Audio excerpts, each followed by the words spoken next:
Hello and welcome to MysteryCon, the channel where we dive into the unknown and explore the mysteries that surround us. Before we jump into tonight's video, take a moment to comment below, let us know where you're watching from, what time it is where you are, and feel free to share how your day went. If you haven't already, make sure to subscribe to MysteryCon so you never miss a new story. We'll take you on a journey of curiosity with a calm and steady pace. Tonight's story is filled with mystery and intrigue. Relax, let the story unfold and get ready to explore something that might leave you thinking long after it's over. Let's get started. I never thought my career at NASA would take me into the unknown, but here I was, facing the most unsettling discovery of my life. My name is Dr. Emily Harper, and I've spent the last decade working as an aerospace engineer for NASA. Nothing could have prepared me for what I was about to uncover. It started on an ordinary Tuesday. I was going through old mission files, routine stuff, just part of my job, to make sure everything was archived properly, when I stumbled upon a file that had been buried in the depths of the database. It wasn't marked for public access, which immediately made me curious. As I opened the file, my heart skipped a beat. The file contained a series of cryptic coordinates and strange data points. Most of it was garbled, but there was one clear line that made my pulse race. It read, "Far side of the moon, hidden laboratory, experiments underway." At first I thought it was a mistake, some kind of digital glitch or perhaps a forgotten project from decades ago. But as I kept reading, my doubts grew. The references to a laboratory and experiments with unknown technologies on the moon were clear. How could I not have heard about this before? NASA's lunar missions were no secret.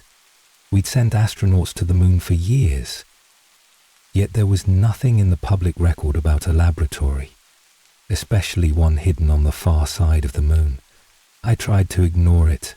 I told myself it was probably just some classified experiment from the Cold War, something forgotten over time, but the more I thought about it, the more I felt a gnawing sense of unease. I couldn't just let it go. What if it was important? What if someone was hiding something from the public? Something that could change everything. I took the file to my colleague, Dr. Jason Cole. Jason and I had worked together for years, and I trusted him implicitly. He was skeptical, of course. "You're reading too much into this, Emily," he said. "It's probably just some outdated research. You know how messy old projects can get in the archives." But I could see the doubt in his eyes. He wasn't convinced, and neither was I. I needed to know more. I needed to understand what was happening on the far side of the moon. There was no turning back now. Jason reluctantly agreed to help me dig deeper. We started by checking NASA's more recent lunar missions, hoping for some clue. But the more we searched, the more we found. Nothing. It was as if the far side of the moon had been erased from official records. I knew then that something was deeply wrong. Whatever was hidden out there, it wasn't just a matter of forgotten history. It was being deliberately concealed. One night I stayed late at the office, combing through the satellite data. And then, just as I was about to call it quits, I saw something that made my breath catch in my throat. A subtle, almost imperceptible signal in the data from one of the lunar satellites. It was a blip. Something unusual, but it couldn't be ignored. It was coming from a remote location on the moon.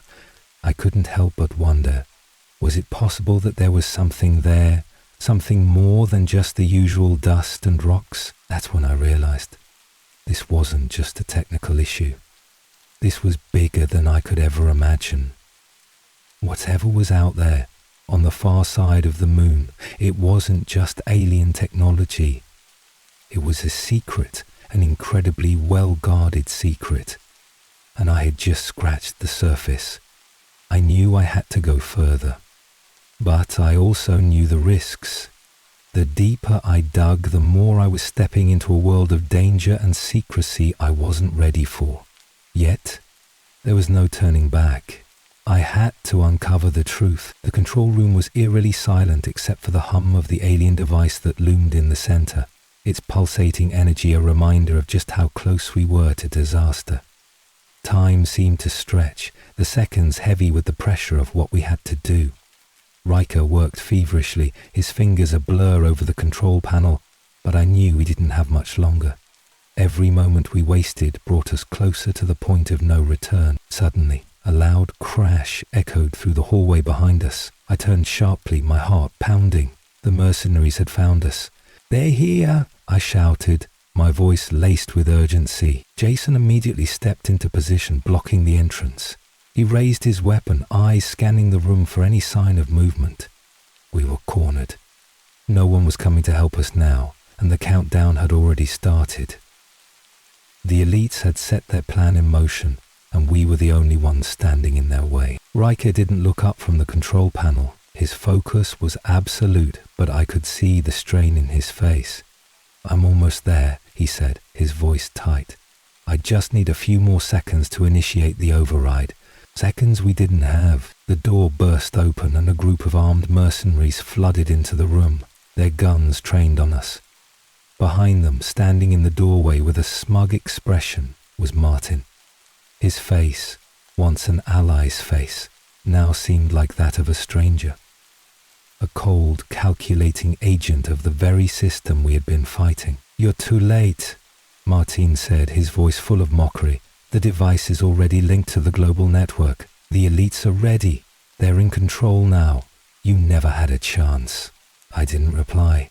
Instead, I stepped forward, locking eyes with Martin. "You've been working for them all along. You never cared about the truth. You only cared about the power they promised you." He tilted his head as if considering my words. "It's not about the truth, Emily. It's about control. The truth is just a tool, and people like you, idealists, dreamers, you never understand that. The world needs structure, needs order. This device is the key to that. It's going to make everything better. A new world where the strong rule and the weak serve." I could feel the anger rising inside me. I wanted to shout at him, to tell him that his vision of the world was nothing but a nightmare. But we didn't have time for arguments. We had to act. "Now!" I glanced at Riker, who was still typing furiously, sweat pouring down his face. "How much longer?" I asked, my voice low but insistent. "I'm in," Riker said, his eyes flashing with relief. "I've overridden the system's access. The feedback loop is in motion." I didn't know what that meant, but I knew it was our only shot. Without it, we were done for. But Martin wasn't about to let us get away so easily. He gestured to the mercenaries and they immediately advanced on us, guns aimed. "No more games," he sneered. "It's time to finish this." Before I could react, Jason lunged forward, taking out one of the mercenaries with a swift move. The room erupted into chaos. Gunfire rang out as Jason and Riker scrambled to defend us, but it was clear that we were outnumbered. We had no choice but to fight back. I grabbed the nearest weapon I could find and fired, knocking one of the mercenaries to the ground. But there were more coming. Too many. I had to do something. We couldn't let them stop Riker from finishing the override. I dashed forward, using the momentary distraction to close the distance between myself and Martin. He saw me coming and stepped back, but it was too late. I slammed my shoulder into him, knocking him into the control panel. His head hit the surface with a sickening thud, and he crumpled to the ground. Unconscious, the mercenaries didn't hesitate. They fired at me, but I ducked, narrowly avoiding their shots. My heart raced as I ducked behind a piece of equipment, the gunfire ringing in my ears. I needed to keep them off Riker, but the mercenaries were relentless. "Get him," one of them shouted. Riker's hands flew over the console, his focus unbroken despite the chaos. "It's done," he said, a note of triumph in his voice. "I've set the device into a self-destructive feedback loop. The countdown is reversing. It won't activate. Not this time." I froze for a moment, relief washing over me like a wave. We had done it. The device was no longer a threat. But as I looked up, I realized that our victory had come at a high price. The mercenaries were closing in, and there was no time left to escape. "We need to move, now!" Jason shouted. With the device neutralized, we made a break for the exit. But the mercenaries weren't going to let us go that easily. They were everywhere, firing from all angles. I barely managed to duck behind a metal crate, the sound of bullets ricocheting off the walls deafening. We had to get out, we had to survive. As we ran down the hallway, the final doors of the facility loomed in front of us. They were our only chance. If we could reach the exit, we could make it out alive. But just as we neared the door, a figure appeared in front of us, a final obstacle between us and freedom. It was Martin, blood dripping from the cut on his forehead, a furious look in his eyes. He stood in front of the exit, blocking our way. "You think you've won?" he spat. "You've only delayed the inevitable. You can't stop us. You never could." I stepped forward, my voice steady despite everything. "Maybe we can't stop everything, but we stopped you, and that's enough." The look in Martin's eyes shifted, anger fading into something else, something darker. He raised his weapon. I didn't hesitate. I fired first, hitting him in the shoulder and sending him sprawling to the ground. He let out a strangled cry, but didn't get back up. Without another word, Jason and Riker pulled me toward the exit. We didn't look back. The cold air hit us as we burst outside, the sound of gunfire and chaos still echoing from inside the facility. We had done it. The device was neutralized, the elite's plans thwarted. But as we disappeared into the snow, I couldn't shake the feeling that the war was far from over. We had won this battle, but the fight for humanity's future was just beginning. The escape from the Arctic base was chaotic, harrowing. We didn't look back even when the sound of gunfire echoed through the icy tunnels behind us. The mercenaries we had left behind, the elites and Martin, all seemed like distant threats now. The immediate danger was over, at least for the moment. We had neutralized the device that could have shifted the balance of power for good, that could have reshaped the planet and sealed humanity's fate in the hands of a select few. But as we huddled together on the snowy ground, catching our breath, one thing became clear. This was far from over. We had stopped the elites from unleashing the full power of the moon's alien device, but the world still had no idea about the dangers that lay in the shadows. The device might have been neutralized for now, but the elites were not a force to be dismissed so easily. They would regroup, they would rebuild, and soon enough they would be back, with more power, more control, and more plans to reshape the world. The first thing we did after our escape was get to safety, far away from the base, from the mercenaries and from the chaos. Riker led us to a remote safe house, far from the influence of anyone who would be watching us. We knew the elite's eyes were still on us, and we needed time to figure out what to do next. But time was one thing we didn't have. The first night was spent in silence, each of us processing the gravity of what had happened. Jason was the first to break the silence. "We can't just walk away from this," he said, pacing the room. "The world has to know. They need to understand what nearly happened." Riker, still shaken but focused, nodded. "You're right. The elites, whoever they are, they've been manipulating the weather, causing disasters, creating chaos across the world. They were getting ready to unleash it all. They control so much already. Governments, corporations, the media. It's not going to stop with one failure." I could feel the weight of Riker's words sinking in. It was true. If we didn't expose this, if we didn't make the world see the truth, the elites would just find another way to use the technology. They would build another device, another weapon, and keep playing their game of control and manipulation. Humanity would continue to suffer in the dark. "We can't keep this secret," I said, my voice steady despite the enormity of the decision before us. "The world has to know. They need to see the truth." The plan was set. We would go public. But it wasn't going to be easy. The elites had too much power, too many resources. We couldn't simply walk into a newsroom or press conference and announce what had happened. The government, the media, even the tech companies, they were all part of the machine that kept the truth buried. That's when we turned to the one thing we had that they couldn't control: evidence. Riker had been smart enough to secure every scrap of information he could. He had hidden files, satellite data, photos of the device, and encrypted documents detailing the operation of the device and the elite's plans. It wasn't just proof of their intentions. It was proof of their involvement in a global conspiracy. With the evidence in hand, we began reaching out to trusted individuals who could help us get the truth to the public. It wasn't easy.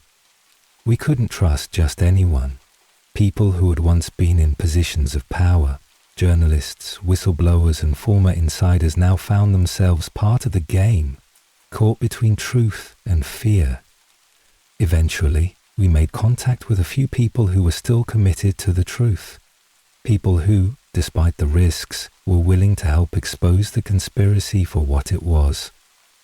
We got the information into the hands of independent media outlets, people with a proven track record of exposing hidden truths. The world reacted faster than we could have predicted. News outlets began picking up the story, governments scrambled to deny it, but it was too late. The footage of the lunar base, the satellite data showing the anomalous energy readings, and the leaked documents about the elite's plan, these were undeniable pieces of evidence. The public couldn't ignore it. But with the revelations came chaos. Protests erupted in major cities worldwide. People were angry, frightened, confused. They wanted answers. They demanded accountability. And the elites? They were doing everything they could to control the narrative. They tried to silence the story, to spin it as a hoax, but the evidence was too overwhelming. No amount of power or manipulation could keep the truth hidden forever. It was the most dangerous time of our lives. Every phone call, every email, every meeting felt like a trap. We were being watched. The elites weren't going to give up so easily, but the world was changing, and there was no going back. As the story spread, I watched as people began to question everything they had been told. The truth was out there now.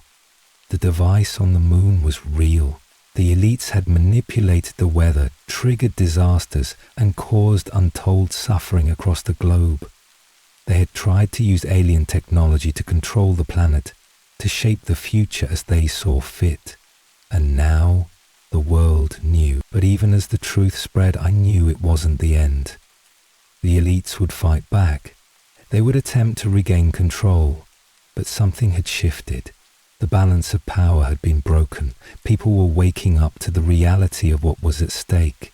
And as long as that awareness remained, the elites would find it harder and harder to operate in the shadows. The world wasn't going to be the same anymore. The days following the public exposure of the conspiracy were nothing short of chaotic. The storm that had been brewing beneath the surface of society for years had finally erupted. People were demanding answers, and they were no longer willing to stay quiet.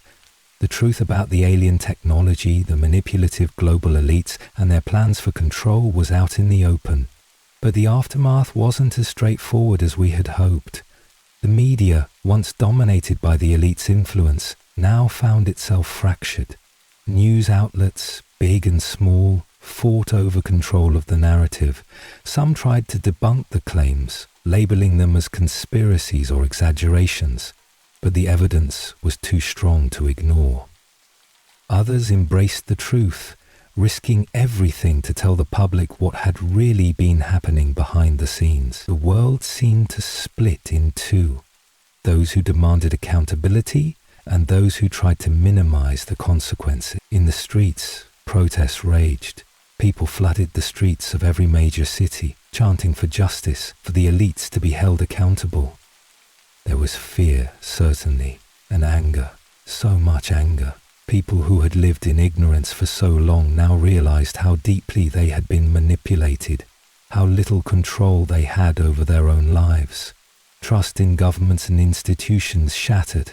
For the first time in decades, the ordinary citizens were in the driver's seat, demanding answers from the very people who had controlled them for so long. But as the world tore itself apart in its quest for answers, I couldn't help but feel a sense of disbelief. This wasn't how I had imagined things going. Yes, we had exposed the truth. Yes, we had stopped the activation of the alien device on the moon, but the reality of the situation was far more complex than any of us could have predicted. People were scared, not just scared of the elites, but scared of what they had learned about the world they thought they knew. Jason, Riker, and I spent those first few days huddled together, laying low, knowing that the elites were far from finished. They had the resources to erase evidence, to suppress information, to bring down entire governments if they had to. We couldn't afford to relax. We were targets now. Everyone knew our faces, our names. The elites wouldn't let us simply walk away.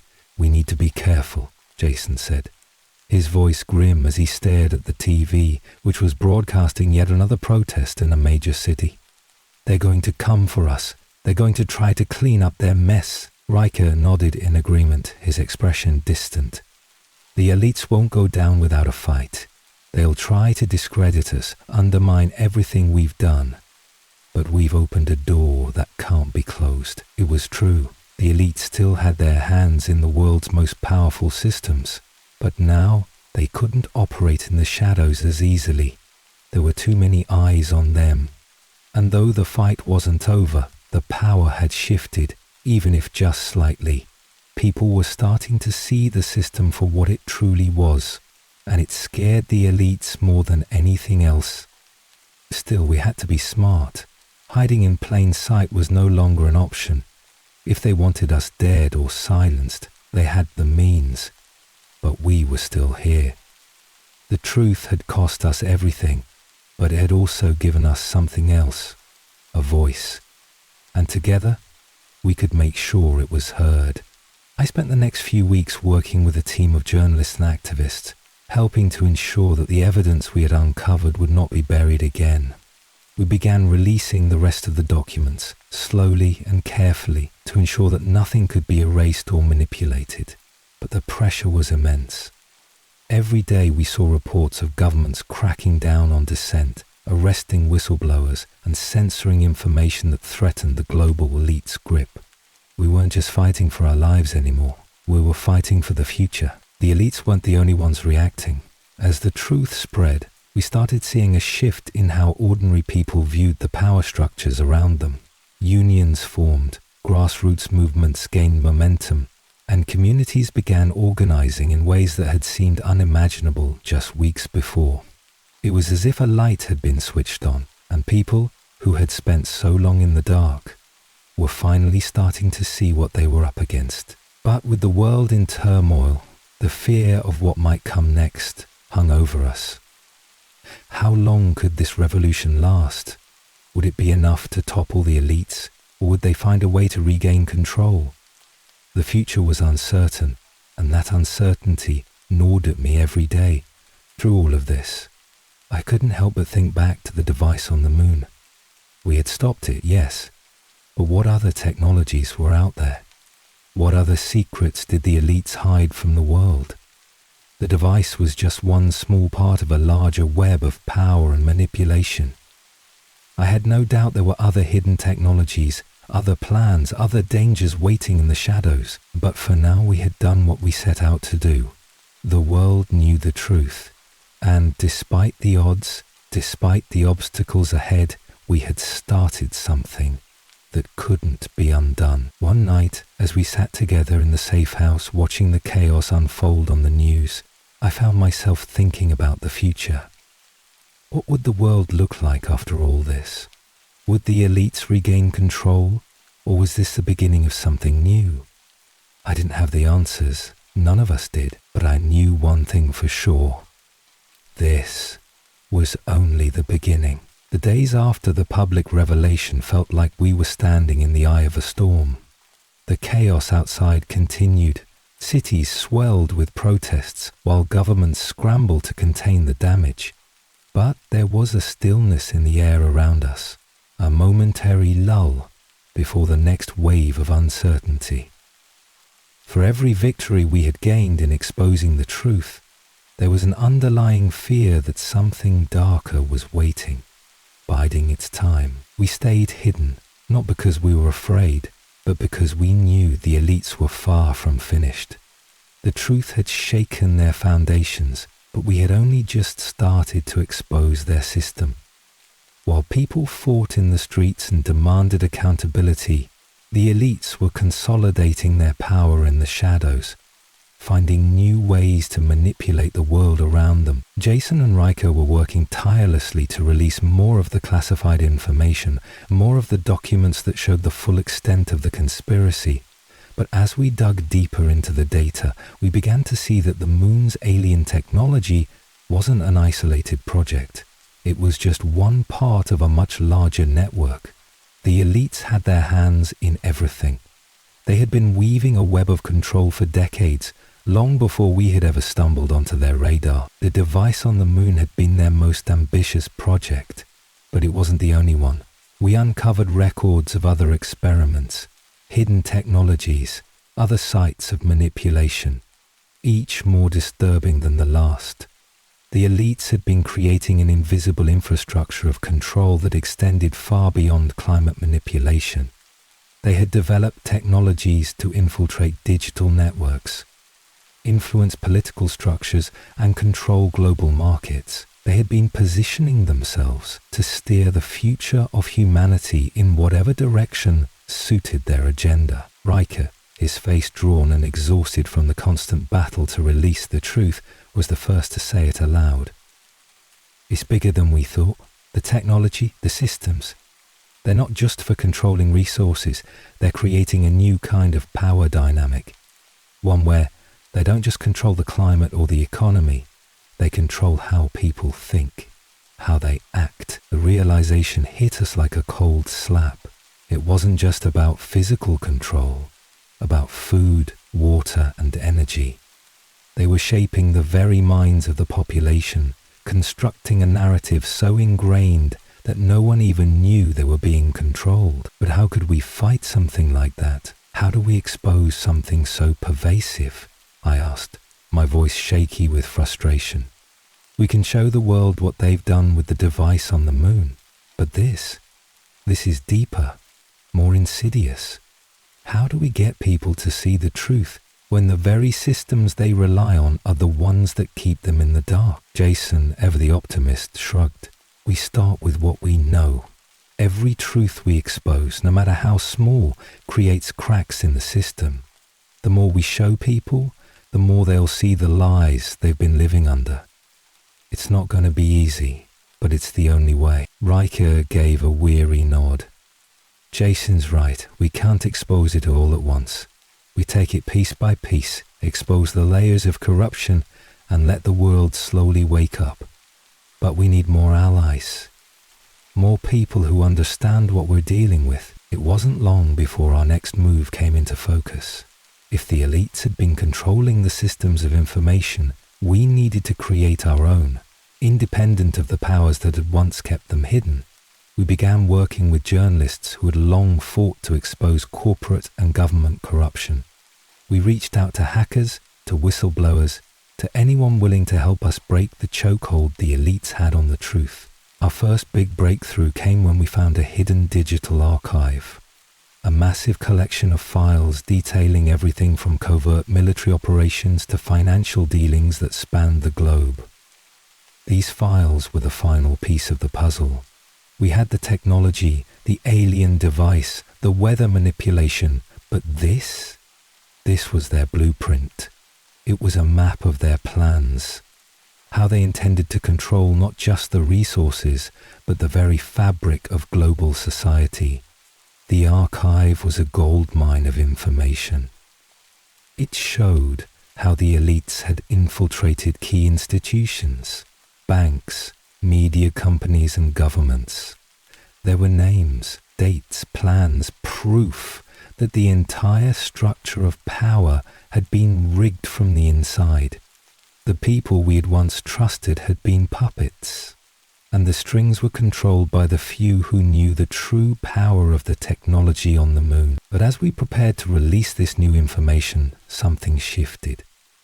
The elites, though temporarily disoriented by the exposure of the moon device, were beginning to regain their composure. We noticed subtle changes in the air. Their influence was slowly creeping back. The media we had worked with began to show signs of pressure, suggesting that some outlets were being forced to change their coverage. There was a quiet threat in the air, a reminder that power doesn't surrender easily. It became clear that the elites were now actively working to regain control of the narrative. They had their loyalists, those who would do anything to protect the system that had made them powerful, and they had the resources to do it.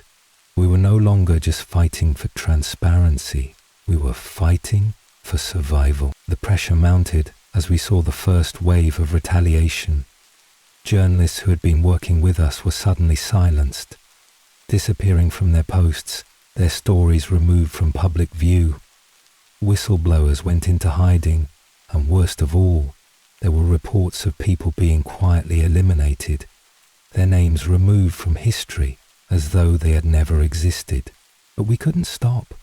Not now. The deeper we went, the more we uncovered, and the more we realized that the war for truth was only just beginning. We had started something, but the fight was far from over. The elites were more dangerous than we had thought, but we had one thing they didn't: the truth. And the truth, as we had learned, was more powerful than anything they could hide. The events of the past few weeks had left the world in disarray, but it had also sparked something powerful: hope. The truth had been exposed, and though the elites were fighting back, the momentum was shifting. What had once been a quiet, invisible network of control was now being challenged by a rising tide of resistance. People were waking up, and the seeds of a global movement had been planted. Jason, Riker, and I watched as the world continued to respond to the revelations we had set in motion. What started as a handful of people questioning the system had grown into a massive outpouring of global frustration, with millions now standing up and demanding accountability from their governments and the corporations that had been complicit in the elite's agenda. But despite this, we knew that the road ahead was still treacherous. The elites hadn't been dismantled, not yet. Their hold on power was still strong. Governments were moving quickly to try and contain the backlash, but the damage to their credibility was done. It was only a matter of time before they would attempt to crush the resistance with force. We had to be smart. We had to build something that could stand against the elite's full might, a true resistance movement, one that could protect the people from the power structures that had oppressed them for so long. In a safe house we had set up on the outskirts of a city, we began making our next move. Jason and I spent long hours going over the information Riker had uncovered. There was still so much to process. The documents were filled with links to powerful players, hidden connections, and plans that stretched across decades. But they weren't just plans, they were blueprints. Blueprints that could be used to undo the elite's power if the right people knew how to read them. Riker was in his element. The technical side of things, the hacking and decoding, all his skills coming to life as we pieced together a plan to disrupt the elite's infrastructure. "We need to hit them where it hurts," he said one evening, his hands moving quickly over his laptop. "These networks they've built, they're fragile. They rely on secrecy. If we can expose the full scope of their operations, we can make it impossible for them to operate without being detected." I nodded, knowing he was right. The elite's strength came from their ability to work in the shadows, manipulating things from behind the scenes. But now that we had the truth on our side, we could turn the tables. Jason, always the strategist, had another idea. We need to mobilize the people. They're the real power here. They're the ones who can bring the elites to their knees. We need to give them the tools to fight back, knowledge, resources, and the networks to organize. We knew the next step was to create a resistance, one that could not only expose the truth, but also begin to dismantle the systems that had kept the elites in power. We were going to give people a chance to fight back, and we were going to show them how to do it. It wasn't long before we reached out to key individuals we trusted, whistleblowers, former insiders, activists, and journalists who had long fought for the truth. We gathered them into a loose coalition, a network of people who were committed to ensuring that the power structures that had controlled the world for so long would no longer dominate. This wasn't just about stopping one device or one group of elites. It was about creating a system that could never again be manipulated by the few at the top. The world was changing, and we were going to make sure it didn't change for the worse. The resistance was born. The first few days were slow as we worked to establish secure channels of communication, to build trust with people who had spent their lives in the shadows, afraid of being exposed or silenced. But soon the movement began to grow. People started to find the courage to stand up, to speak out, to join the fight. We began to organize protests and rallies, to release more information to the public, to expose more of the elites. The momentum was building. What had started as a ripple in the water was now becoming a tidal wave of change. Governments began to crack down, trying to contain the spread of the truth, but every attempt only fueled the fire. The more they tried to suppress the resistance, the more it grew, but the elites weren't going to let go without a fight. Behind the scenes, they were regrouping, pulling strings, orchestrating their own efforts to crush the growing movement. They had their own operatives, their own infiltrators, people who would do anything to stop the resistance before it gained too much ground. "We need to be ready," Jason said one evening, looking at the map of the world that was pinned on the wall. "The elites will fight back. They'll try to reassert control, and when they do, we need to make sure we're prepared. We can't let them destroy what we've built." We knew this wasn't going to be an easy fight. We had no illusions about that. The elites were powerful and they controlled vast resources. But we also knew that the power of the people was something they could never truly control. If we could get the truth out there, if we could keep the pressure on, we had a chance to dismantle their stranglehold on the world. And so we set our sights on the next phase of our mission. We would continue to expose their operations, disrupt their control over the global narrative, and build a movement that could challenge their power. We would fight for transparency, for justice, for the future of humanity. But we also knew that we had to be careful. The deeper we went, the more dangerous it became. The elites were watching, and they would stop at nothing to protect what they had built. As the resistance grew stronger, so too did the forces arrayed against us. The battle had only just begun. It was clear that the world was not going to return to normal anytime soon. The revelations of the past few weeks had unleashed a wave of unrest that rippled through every corner of society. People were waking up, but the elites, though shaken, were not going down without a fight.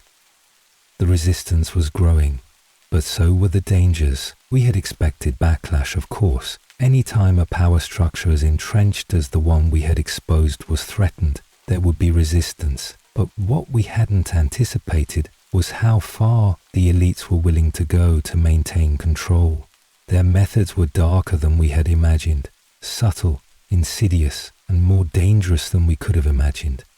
In the early days of the resistance, we focused on organizing protests, spreading information, and rallying people to the cause. We had a growing network of journalists, activists, and hackers working around the clock to expose more of the elite's actions. But soon we began to notice things weren't as straightforward as they seemed.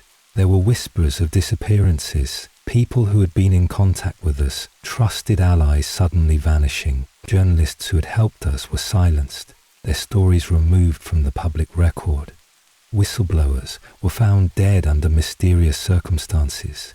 their bodies left in places designed to send a clear message to anyone who might consider speaking out. But the most chilling thing of all was the sense of being watched. We had been careful, so careful. But the more we dug into the conspiracy, the more it seemed like there were eyes everywhere. I couldn't shake the feeling that we were being hunted, that we were part of a much larger game than we could possibly comprehend. Jason, ever the realist, was the first to voice our growing concern. We're not just fighting the elites anymore. We're fighting something much darker. We've uncovered too much. They won't let us get away with this. I nodded. We knew it wouldn't be easy. But it's not just about stopping their devices or exposing their plans. It's about breaking the systems they've put in place. And that's going to make us a target.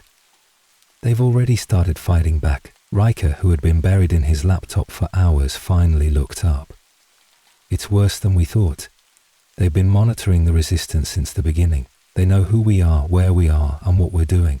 They've been planting disinformation, spreading fear. They're trying to turn the tide, make us the enemy. We were in the midst of a shadow war, an invisible battle being fought across digital networks, underground channels, and the very fabric of the media. The elites were not only suppressing the truth, they were actively rewriting the narrative, painting the resistance as nothing more than a group of terrorists, chaos makers and traitors. They had the money, the influence, and the power to shape the narrative, to turn the tide of public opinion in their favor. It was a battle not just for control of the planet's resources, but for control of information itself. We had our work cut out for us. We couldn't just rely on what we knew. We needed to adapt, to fight back in new and unexpected ways. Relying on traditional methods of exposure, leaking documents, staging protests, spreading the word through independent media, wasn't enough anymore. The elites had too many resources at their disposal. Disinformation, Jason muttered, running a hand through his hair. They've been using it against us since the beginning. But now we have to turn it around. We need to outsmart them. Riker turned to us, his expression grim. I've been thinking the same thing. It's not enough to expose them anymore. We need to infiltrate their systems. We need to take their infrastructure apart from the inside out. It was a risky move. The stakes were higher than ever. We had barely started to make a dent in the elite's operations, but now we had to do more than just expose their actions. We needed to take down their networks, disrupt their communication channels, and destabilize their control over the global infrastructure. The first step was to target their digital strongholds. The elites had spent decades building a massive web of interconnected systems, from financial networks to surveillance systems to social media manipulation tools. These systems allowed them to track the population, influence elections, and control the flow of information. If we could break into these systems and expose the full extent of their operations, we could deal a major blow to their power. We can't do this alone, I said, looking at Jason and Riker. We need to bring in the hackers, the people who can actually breach these systems. Jason nodded. We've already got a few people in the underground hacking community who've been tracking the elite's digital footprint. It's going to take everything we've got. And it's going to be dangerous. We'll need to be careful, Riker added, his eyes scanning the room. The elites will be watching. They're going to try to make us pay for this. If we're caught, they'll take us down fast. The next few days were a blur of planning and preparation. We reached out to our network of hackers, underground journalists and activists. The operation was set into motion. We were going to infiltrate the elite's digital systems and take down their most important channels. It was a long shot. If we were caught, it would be over. But we didn't have a choice. This was our best shot. The first strike came just as we had anticipated. We breached one of their financial systems, an encrypted database that held the key to their global operations. As the data began to flow, we could see the magnitude of what they had been hiding. Bank accounts, shell companies, coded messages. All the tools they had used to consolidate their wealth and power were exposed. But even as we dug deeper, we could see the elites fighting back. Their operatives moved quickly, erasing data, covering their tracks. It was a digital battlefield, one we couldn't win alone. Then something unexpected happened. The elites launched a counterattack against us, hitting our own systems with devastating force. We were locked out. The resistance was under siege. The battle had shifted. It was no longer just about exposing the truth, it was about survival. And as we scrambled to regain control, I realized one thing. This was only the beginning. The elites were pushing back with everything they had. But we weren't going to stop. Not now. Not ever. We were in the eye of the storm now. The battle for truth and control wasn't just being fought on the streets or in public forums anymore. It was being waged in cyberspace, hidden deep within encrypted channels and the tangled mess of global systems. The elites had pulled out all the stops. Their operatives, their digital mercenaries, were working relentlessly to cover their tracks, erasing files, flooding the media with propaganda, and attempting to collapse the information networks we had worked so hard to build. Our first strike had felt like a victory. We had cracked open their financial systems, exposed their hidden accounts, and revealed the true extent of their manipulation. It had felt like a small but significant triumph in the war we were fighting. But the counterattack came swiftly, harder than we expected. Within hours, our own systems were under siege.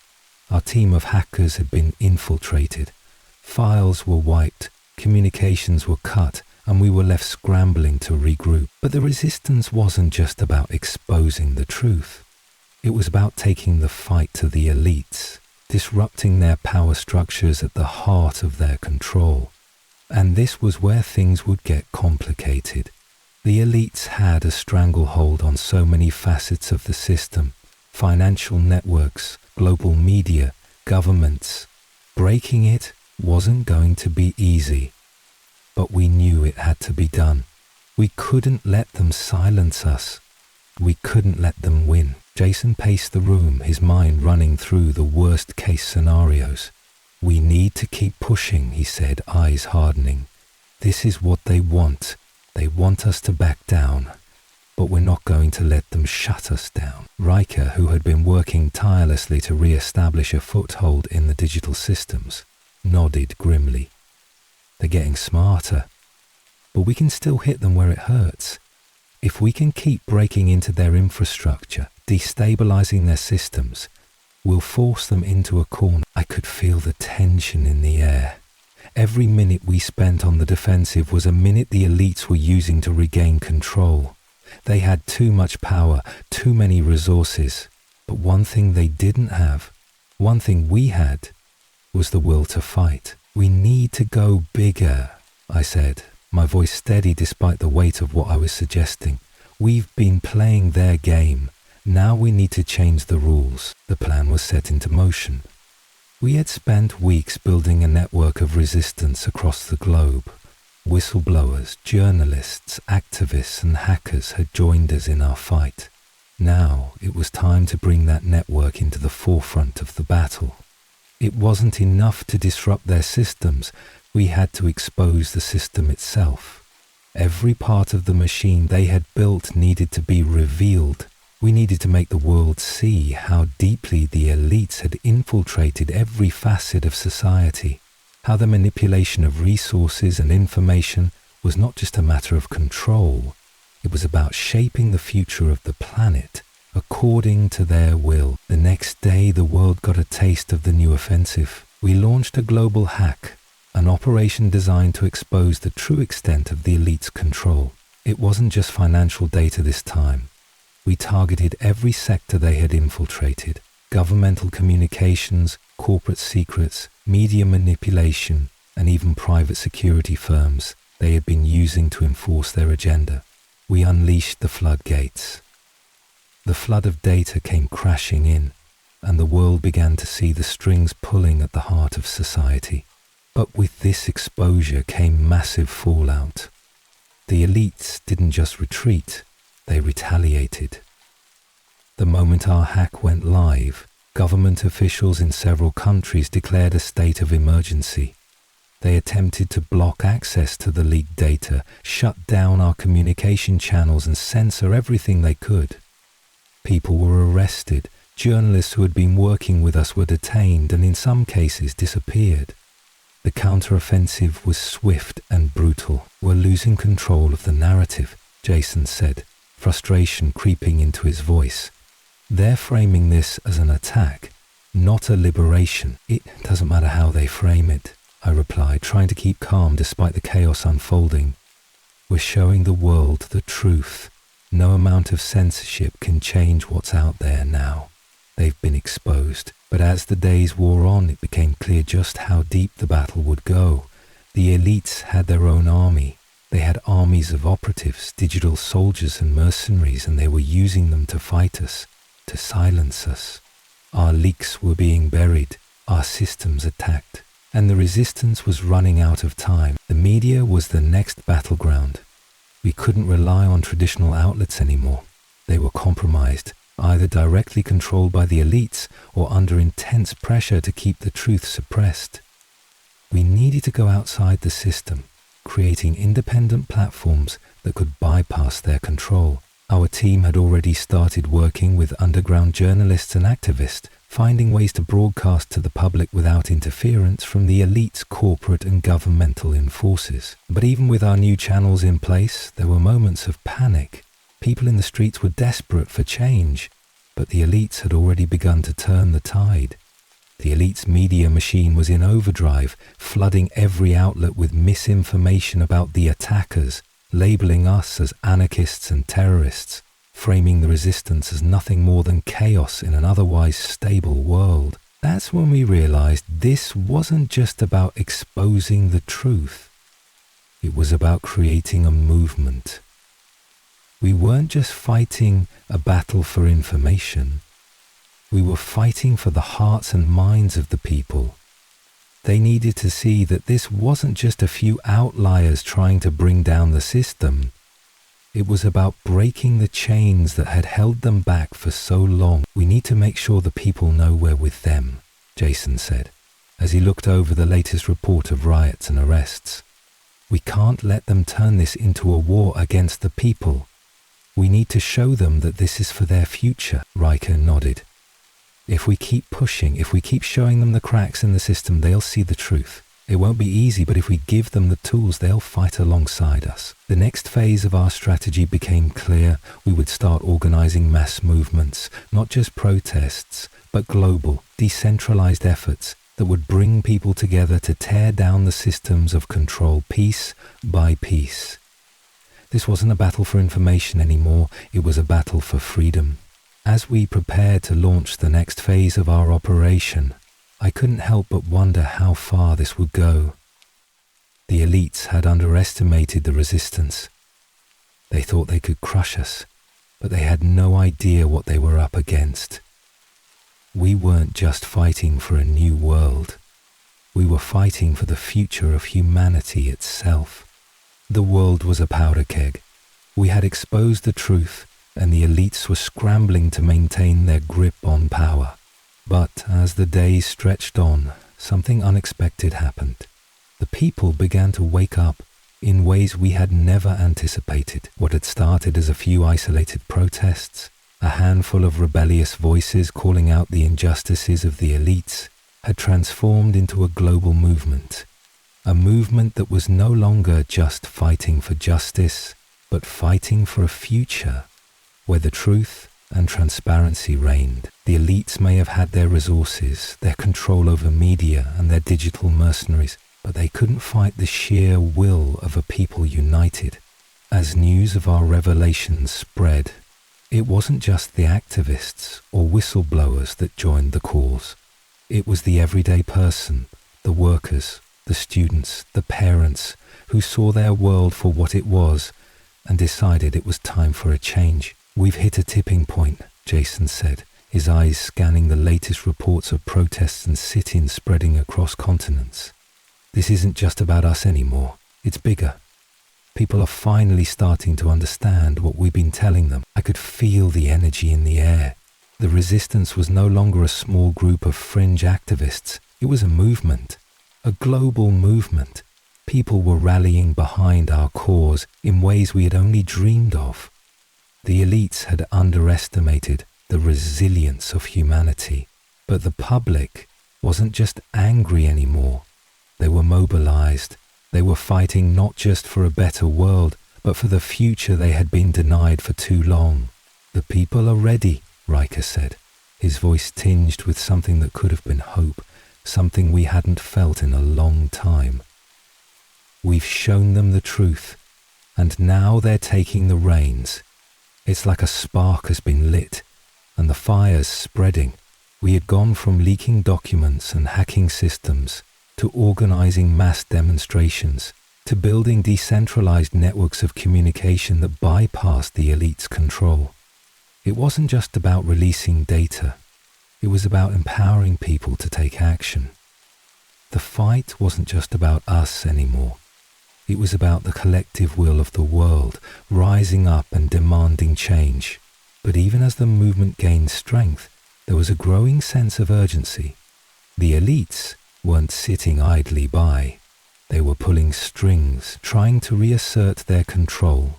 Governments in several countries began cracking down harder, using military forces to suppress protests and arrest key figures within the resistance. The people were being silenced, but not without resistance. They fought back, and their actions rippled across the globe. They're starting to use force, Jason said as we watched news footage of military vehicles rolling through streets, of tear gas and barricades. But the people are fighting back harder. This could get worse before it gets better. Riker, ever the pragmatist, was quick to agree. We can't just wait and let the elites destroy what we've built. We have to hit them again. This time, we need to take down their power from the inside out. He wasn't wrong. While the public outcry was crucial, the movement needed something more. A decisive strike, one that would shake the foundations of the elite's infrastructure and remind them that the people were no longer passive. The elites had been controlling the global financial systems, the military-industrial complex, and the flow of information. We needed to disrupt all of it, and we needed to do it now, before the elites could tighten their grip again. Jason, Riker, and I huddled together, brainstorming the next step. It was clear that we needed to launch a coordinated attack, not just on one sector, but across multiple fronts. We could no longer afford to take small steps. We had to aim for the heart of the system, exposing every aspect of their control and revealing it to the world. Financial institutions, I said, my mind racing. We need to bring down the centralized banking systems they control. We disrupt their money flow, their resources, and we hit them where it hurts most. Riker's eyes lit up. We can start by targeting the major digital transaction networks. They rely on secrecy, on encrypted transactions. If we can penetrate their digital infrastructure, we can cripple their ability to fund their operations. We'll need more than just hackers, Jason said. We need boots on the ground, people who can occupy key infrastructure points and prevent their systems from being restored quickly. The plan took shape quickly. We reached out to our global network, drawing in trusted activists, former insiders, and hackers who could help us penetrate the financial networks. Meanwhile, grassroots movements began organizing themselves into decentralized cells, ready to mobilize in key cities to disrupt their operations. It was going to be dangerous, but it was the only option left. Whatever happens, we need to be ready for a long fight, Jason said, his face set with determination. This isn't going to be a quick battle. The elites will strike back hard, I nodded. But they are not ready for the scale of this. They never thought the people would rise up like this. We have the truth and we have the people. They can't stop us now. And just like that, the spark we had lit became an inferno. The next few weeks were a blur of action. The global resistance executed a series of coordinated strikes. Financial institutions were hit with a series of cyber attacks that paralyzed their digital transaction systems. At the same time, protests in cities around the world escalated. with millions taking to the streets to demand the resignation of the elites and their operatives. The elites attempted to fight back using force, but they were running out of options. The people were no longer afraid. We had finally tipped the scales in our favor. But even as we celebrated small victories, we knew the war was far from over. The elites, though weakened, still controlled vast resources, and there were still millions of people trapped in systems of oppression, unaware of what was really happening. But we had made it clear, the resistance wasn't going anywhere. The spark had been lit, and now it was up to the people to fan the flames of change. The days following our coordinated strikes were a whirlwind. The elites had been caught off guard, but they weren't the kind of people to take failure lightly. They had resources, more than we could ever imagine, and they were beginning to use them. The crackdown was swift, ruthless, and global. It was as if the moment the people rose up, the elites pressed every button in their arsenal, activating every countermeasure they had in place. I watched in real time as governments began passing emergency decrees, using military forces to occupy key cities where resistance movements had gained the most ground. Surveillance systems were ramped up, with facial recognition and drones filling the skies, all in an effort to identify and neutralize the key players in the resistance. The media, which had once been a powerful tool for the elites, now became their weapon of choice, spinning the narrative in their favor, labeling the resistance as violent insurgents, terrorists, even traitors. But it was more than just media manipulation. The elites had their claws deep in the military-industrial complex, and now they were using their influence to strike back. Military operatives, private security forces, and covert agents were deployed to sabotage the resistance from within. They infiltrated key organizing cells, spreading disinformation, sowing distrust among the people, and turning allies against each other. Jason, Riker, and I sat in a dark room, staring at the live feeds of the chaos unfolding across the globe. The atmosphere in the room was tense, each of us understanding the gravity of the moment. We had pushed them into a corner, but now we had to face the consequences of that. The elites weren't just going to let us take their power without a fight. "They're going after our network," Jason said, his voice grim. "They're using the surveillance systems we exposed to track down anyone who's been involved in the movement." Riker, hunched over a laptop, didn't look up. "They've already infiltrated our communications. The hack we launched, they've countered it. They've put in place digital walls we can't breach without giving away our position.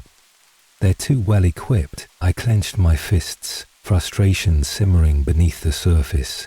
It felt like every time we made progress, the elites countered it with more force, more precision. But I couldn't give in. We couldn't afford to back down now. "We need to be smarter," I said, my voice steady. "They're coming at us head on, but we're fighting a new kind of war. We need to adapt. We need to fight in the shadows." Riker glanced up from his screen, his face pale from the glow of the laptop, eyes sharp despite the exhaustion. "It's not just about information warfare anymore. We're dealing with psychological tactics, infiltration, and real-world military force. The elites have everything they need to cripple the resistance from every angle. But we have something they don't." "What's that?" Jason asked. "The people," Riker said, his voice heavy with meaning. "We've sparked a global movement. We've shown the world the truth, and they can't take that back. The elites are playing by their old rules. But we can disrupt them in ways they don't understand. We need to move quickly, go underground, hit them where it hurts." We all nodded, understanding what needed to be done. It wasn't enough to expose them anymore. We had to keep them on the defensive. The elites thought they had us cornered, but that was where they were wrong. We were no longer just a digital presence, a group of whistleblowers and hackers working in the shadows. The resistance was a force that couldn't be stopped. Not with force, not with money, and not with propaganda. "We have to go off the grid," I said. "We can't let them track us. They'll be looking for every digital footprint, every piece of evidence that links us to the movement. We need to get out of their sight, Jason and Riker agreed. And we quickly made arrangements to meet with our underground network. But this time, it wasn't just about hacking systems or rallying people. It was about taking the fight to the elites directly, disrupting their infrastructure in ways that would cripple their ability to retaliate. We gathered our most trusted operatives, hacker groups, former intelligence officers, and grassroots activists. We had to be a ghost in the machine, striking from the shadows, hitting them in ways they couldn't anticipate. We were no longer fighting for a piece of the truth. We were fighting for control of the world's future. Our first target was the elite supply lines, specifically the channels through which they funded their operations. The central banks, the corporations, the private contractors who had been funneling money into the military-industrial complex, keeping the global system in check. If we could cripple their financial networks, we could bring their system to a halt. It wasn't about money. It was about control. The elites had built their empire on the foundation of untraceable funds, invisible transactions and layers of secrecy. It was time to tear that down. We didn't strike all at once. We were too exposed for that. Instead, we used the resistance's decentralized nature to our advantage. Small, coordinated cells hit different targets at the same time, disrupting everything from stock exchanges to corporate data centers. We broke into supply chain networks, intercepted financial transfers, and hacked into the communication systems of the companies that held the keys to the elites' power. The response from the elites was immediate. They sent in their military operatives to secure their most vulnerable systems, locking down major cities and even deploying drones and automated weaponry to target resistance fighters. It wasn't just a cyber war anymore. It had escalated into something much more dangerous, something closer to full-scale warfare. But even as the elite forces pushed back, the people were fighting harder than ever. The protests escalated into civil disobedience. Workers went on strike, factories were occupied, and millions of people refused to comply with the orders coming from the top. The elites were being forced into a defensive posture, unable to fully engage in their traditional methods of suppression because their own system was crumbling from within. In the midst of all this, I could see the writing on the wall. This was no longer just a rebellion. It was a revolution. It was a global upheaval that was challenging everything the elites had built. The power was shifting, and the world was changing. But that didn't mean the fight was over. Far from it. We had just begun to fight the real war, the war for the future of the planet. The elites would not go down without a final push. They would use every last tool at their disposal to regain control. But we had something they couldn't fight. The people. The world felt like it was unraveling before my eyes. The battle had escalated beyond what any of us had anticipated. What had begun as a digital war, a struggle for truth, had now morphed into an all-out fight for control of the planet. The elites, backed into a corner, were using every tool at their disposal to maintain their grip on the global system. Military forces, cyber attacks, disinformation campaigns. But despite their efforts, something profound was happening. The people were fighting back in ways no one could have predicted. Every day, the streets of major cities became battlegrounds. Protesters, now numbering in the millions, clashed with riot police. Workers went on strike, shutting down the manufacturing hubs that powered the global economy. Factories, once the lifeblood of the elite-controlled system, were now occupied by the resistance. People who had spent their lives in submission, unaware of the control the elites had over their lives, were now rising to challenge the very system that had kept them in check. It wasn't just about the protests anymore. It was about survival. People were beginning to realize that the stakes were higher than any of us had imagined. If the elite succeeded in regaining control, it would mean not just the continuation of their domination, but the extinction of any hope for a just, free world. But the elites were not going down without a fight. We had thought that by hitting their financial systems, by exposing their networks and paralyzing their operations, we would have dealt a decisive blow, but we hadn't anticipated their ability to adapt. They had already begun rebuilding their networks, redirecting their financial resources, and using the military-industrial complex to rebuild their strength. Within days of our first strike, they retaliated in ways that were harder to ignore. The global economy began to collapse. Stocks plummeted. The value of the dollar dropped dramatically as our attacks on the financial systems reverberated across the globe. Governments in major countries scrambled to secure their assets, but it was too late. The elites had already begun using their influence to stabilize their strongholds. Private banks, multinational corporations, and military contractors, they managed to create new alliances, rallying behind a unified front to counteract the resistance's advances. "They're starting to reassemble," Jason said one night, his eyes fixed on the flashing numbers on his screen. "They're patching the holes, rebuilding the systems we've torn apart, but they're not doing it fast enough. We still have a window of opportunity." "We can't let up," Riker replied. "We've weakened them, but they'll fight back hard. They have too much to lose." I took a deep breath, my mind racing through the choices we had left. The movement was strong, yes, but the battle was becoming bloodier by the day. People were being killed in the streets, while the elites continued to operate from their ivory towers, manipulating the systems from the shadows. "They're using the military," I said, my voice cold with realization. "They've already begun deploying forces in key cities, and it's only going to get worse. We're not just fighting for freedom anymore, we're fighting for survival. We need a new plan." Fast, we gathered in our safe house, the urgency of the situation weighing heavily on all of us. We knew that our success in disrupting their financial networks had been a critical turning point, but we had underestimated how quickly the elites could regroup.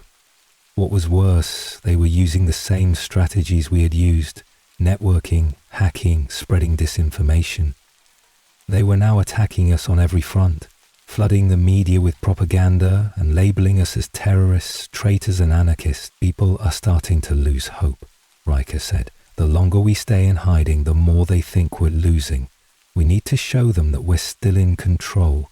We need to send a message." Jason leaned in, eyes sharp. "It's time for a second wave. We can't keep playing defense. We need to shift gears and take the fight back to them. We need to hit them where they never expected, at the core of their military-industrial complex.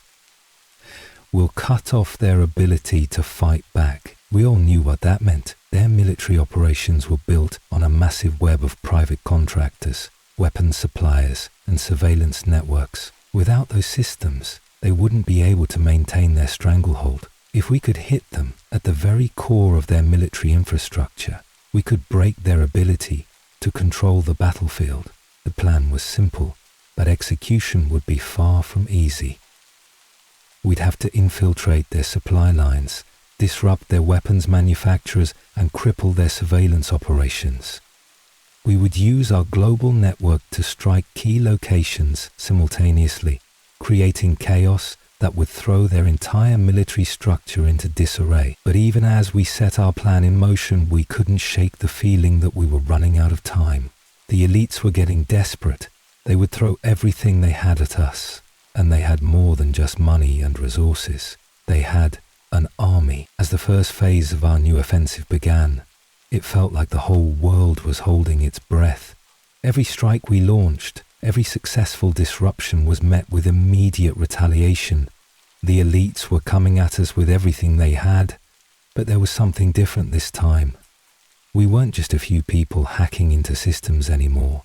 We were a movement, a global uprising, with the power to change everything. The first major blow came when we successfully infiltrated one of the elite's key weapons manufacturers and exposed their contracts with military dictatorships around the world.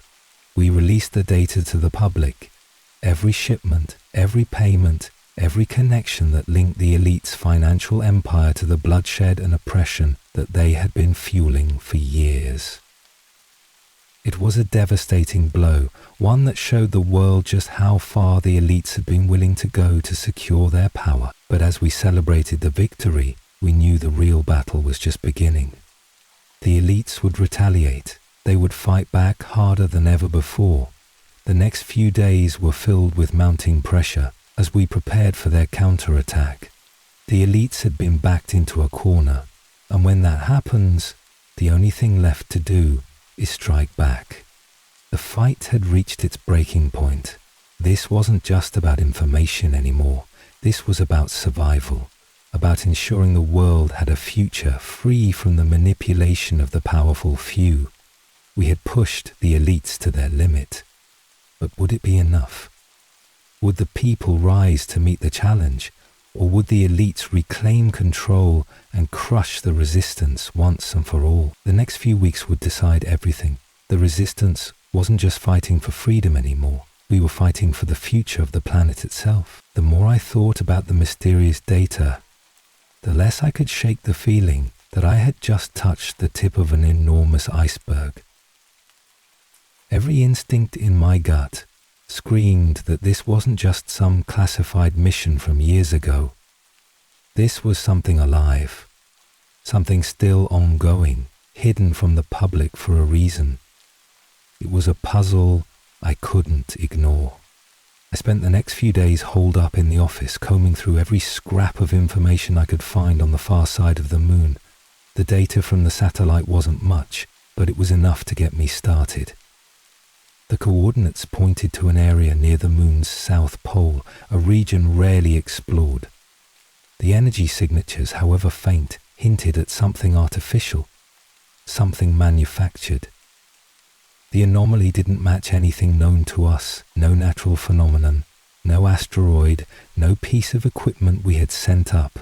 This was beyond us. It didn't take long before I contacted Jason again. He was cautious, but I could hear the skepticism in his voice as I explained my findings. He agreed to meet me at my apartment that night, but I could tell he wasn't convinced. After all, we were both trained to follow protocols and avoid jumping to conclusions. But deep down I could tell he was as curious as I was. As we spread out the papers and data on the table, Jason's eyebrows furrowed. He was tapping his pen against the edge of the table, his usual sign that he was thinking. "I'll admit," he said finally, "this doesn't look like a mistake. It could be something else entirely." But then I saw the hesitation in his eyes. Jason was a man of science, grounded in facts and logic, and this was outside of what we were trained to handle. "Are we sure we want to pursue this, Emily?" he asked. "This could be a lot bigger than anything we've imagined.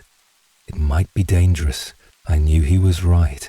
I could feel the weight of the unknown pressing down on me. But the question was no longer whether I should continue. It was whether I could stop. I had to know what was on the moon. The idea that someone, somewhere, was hiding something this monumental made me uneasy in a way I couldn't explain. By now I was all in. Jason, although hesitant, agreed to help me dig deeper into NASA's internal systems. I knew we had to be careful. We couldn't just waltz in and ask for records. People might notice. People would start asking questions. And if there was one thing I had learnt in my career at NASA, it was that asking the wrong questions could get you blacklisted, or worse. So we went covert. We accessed old lunar mission files that hadn't been touched in years, ones that predated our current technology. And that's when we found it. A document marked Project Aurora. It was a code name, no doubt, and I could feel my heart race as I opened the encrypted file. The document detailed a classified lunar mission from the 1960S, long before the Apollo program, that claimed to have made contact with extraterrestrial technology. The file was vague, full of technical jargon, and the dates seemed inconsistent. But one line stood out. It described an unknown energy source, discovered in the area where the current anomaly was located. The document ended abruptly with a warning. Further investigation is classified. Do not disclose. My mind raced. Could this be connected to the anomaly I'd found in the satellite data? It had to be. There was no other explanation. I turned to Jason. His face had gone pale, his eyes wide with realization. This changes everything. The technology. It's been there all along, and we're just now uncovering it? I think so, I said, my voice barely above a whisper. And I think we're not the only ones who know about it. I didn't want to believe it, but the more I thought about it, the clearer it became. If NASA had kept this secret for so long, then what else were they hiding? And why on earth, or the moon for that matter, would they keep something like this from the public? Before we could process the magnitude of our discovery, we were interrupted. The phone rang. It was a private line, one I rarely used. I picked it up, my hands trembling slightly. It was Martin Alvarez, an old friend of mine from my time at NASA. He was a journalist, one of the few people I trusted outside of our small circle. But his tone was different today. "Emily," he said, his voice low, almost hushed. "I've been looking into the same thing. The moon, the laboratory. Someone's covering this up, and it's bigger than we thought. They're already monitoring you. Be careful. This is dangerous. They know what you're looking for." The warning sent a chill down my spine. "What do you mean? Who's monitoring us?" I asked. I don't know exactly, but there are whispers," he replied. "Powerful people who don't want this out. People who can make you disappear if they have to. Just trust no one, Emily. Don't take this lightly." The line went dead before I could ask any more questions. I felt the weight of his words settle over me. There were forces out there. Forces that didn't want this truth exposed. And now, I was one of the few who knew. I stared at the papers before me, the files detailing Project Aurora, the anomalous satellite data, the warning from Martin. I couldn't turn back now. Whatever was hidden on the moon, it wasn't just an innocent experiment. It was part of something much larger. Something that could change. But the more I uncovered, the more I realized just how high the stakes had become. The game had changed, and I was in it now, whether I liked it or not. The days after our first successful strike against the elite's military-industrial complex were a blur. We had dealt a serious blow, but it hadn't been enough to bring them to their knees. The elites were regrouping, adapting their strategies, and we could feel the tension building, thick as a storm cloud ready to burst. But there was something different now. The resistance wasn't just hanging on by a thread. We were gaining momentum. With every new leak, every new attack on their infrastructure, the elite's facade of invincibility was cracking. The people were waking up in droves. What had started as a series of protests and informational leaks had grown into something far more powerful. A global force, united in its desire for change. The elites had underestimated one thing. When the people realize they've been lied to, the world changes, and once the dam cracks, the flood can't be stopped. But the elites were not done yet. We could feel their pushback as clearly as we felt the weight of our own next steps. They had mobilized their remaining forces, and they were relentless. Military drones filled the skies over every major city, scanning for resistance cells. The propaganda machine churned out message after message, attempting to discredit us, trying to paint the resistance as a violent, rogue faction bent on destroying the world. They even deployed private military contractors to infiltrate and sabotage our efforts, targeting key members of the underground network. They were coming for us. We could all feel it. "We can't just keep reacting to their moves," Jason said, as we huddled in our temporary hideout, planning our next strike. We need to force them into a corner where they have no choice but to capitulate. We have to do something bigger. Riker was already running through our options on his laptop. He had been tracking their communications, analyzing their counterattacks. They're playing defense right now, he said, but they've been quietly rebuilding their global surveillance networks. We can't let them re-establish complete control. If we disrupt their ability to monitor and control communications worldwide, we can cripple them. I nodded, understanding what he meant. We had to cut off the source of their power, their ability to monitor, track, and manipulate people on a global scale. They relied on surveillance systems, data networks, and mass surveillance tools to control public opinion and track dissent. Without that, their ability to maintain power would be severely diminished. But attacking their surveillance networks would be no small task. We would be targeting not only their digital systems, but their very ability to coordinate a response to the resistance. If we succeeded, it could be the final blow to their control. But failure would mean the end for us. We've built a network strong enough to launch an attack on multiple fronts, I said, my voice steady despite the weight of what we were proposing. It's time we fight them on their own terms. On the terms of information and control. We'll hit their surveillance centers, their communication hubs, and every system they've built to track and suppress us. Jason looked at me with a fierce determination. Then we go all in. No half measures. If we don't strike now, we'll never get another chance. The plan was set. We would launch a series of coordinated cyber attacks against the heart of the elite's global surveillance system. Everything from satellites to data hubs to mobile tracking systems. At the same time, we would target their media channels, infiltrating broadcast systems and news outlets to prevent them from spreading lies about the resistance. The goal was to disrupt their ability to monitor us and control the global narrative. Without that, the elites wouldn't be able to effectively control the world's resources, military, or even their most loyal operatives. As we prepared for the attack, we knew the stakes. The elites had pushed back hard, but they still underestimated the power of a united people. They still underestimated us. The final stand was about to begin. The first strike came at midnight, coordinated across several continents. The global surveillance networks were targeted, disrupting everything from facial recognition software to the tracking systems embedded in mobile phones. Within moments, millions of surveillance cameras and drones went offline, communications were cut off, and data streams were corrupted. The elite's ability to monitor the population evaporated, leaving them vulnerable. But that was just the beginning.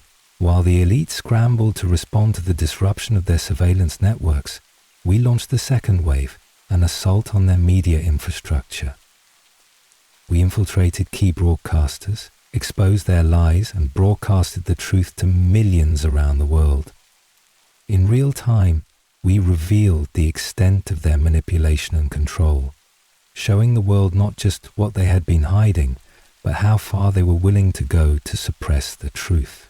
The response from the elites was immediate and furious. Their operatives moved quickly, attempting to counterattack by deploying military forces to strategic locations, trying to regain control of their assets. But it was too late. The people had seen the truth. The wave of anger and resistance had become unstoppable. "We've shaken them," Riker said, as we watched the fallout unfold in real time. "They're scrambling to put the pieces back together, but the damage is done. We've given the world a chance to fight back," Jason added, watching the protests and uprisings spreading across the globe. "The elites are on the defensive. They can't fight this." For the first time in weeks, I allowed myself to breathe. The resistance had taken control of the narrative. We had shown the world the truth, and we had taken away the elite's ability to manipulate and control the people. But the war was far from over. The elites weren't going to let go without a fight. Even as their control slipped, they would fight to maintain their power. And we were not naive enough to think that our actions had ended their reign. This is it, I said, watching the reports from across the globe. This is the turning point. But we still have to finish what we started. The elites were no longer in control of the narrative, but they still controlled the military, still controlled vast resources. We had exposed them. We had made them weak. But the final phase of the revolution had to come soon. Now it wasn't just about the elite. It was about the people, and we had finally given them the tools to fight back. The night after our global strike was the calm before the storm. In the quiet of our hideout, as we watched the world react to the chaos we had unleashed, I could feel the weight of what we had done. The elites, for all their resources and power, had been brought to their knees, at least temporarily. They had lost their grip on the flow of information, on the surveillance systems that had kept the world in check. But this was just the beginning.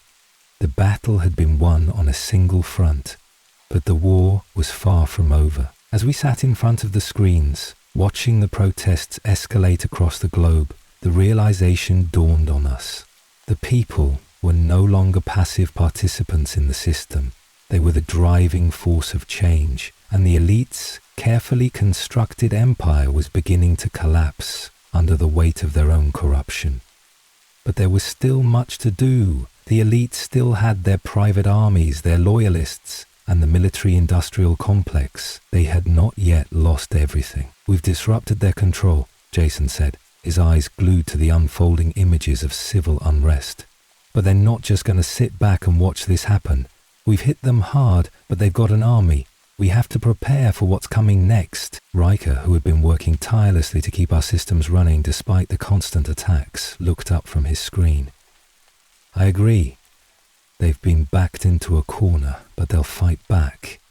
They'll use everything they have left to hold on to power. This isn't over. Not by a long shot. I felt the tension rise in the room. We were in a precarious position. We had struck a blow, but it was only a matter of time before the elites regrouped. They had been using the military to suppress the uprisings, and the global economy was in shambles. But the most dangerous part of their retaliation would likely be the psychological warfare they'd unleash. They're going to use fear, I said, the words escaping before I could stop them. They'll try to manipulate the public to divide us. They'll spread lies, create confusion. We have to make sure the people stay united. Jason nodded. Exactly. We've opened the floodgates. Now we need to keep the momentum going. We can't let them reclaim control over the narrative. If we do, we'll be back to square one. The days that followed were a blur of tactical decisions, rapid coordination, and intense preparation. Every move we made was met with retaliation from the elites. They were using military force to clear out protest zones, targeting the leaders of the resistance and shutting down the remaining independent media outlets. It was clear that they were desperate. We knew that the elites would make one final, desperate push to regain control. They had already begun to bring in their private military contractors, mercenaries hired to do the dirty work the official military couldn't. It was only a matter of time before they tried to crush the resistance once and for all.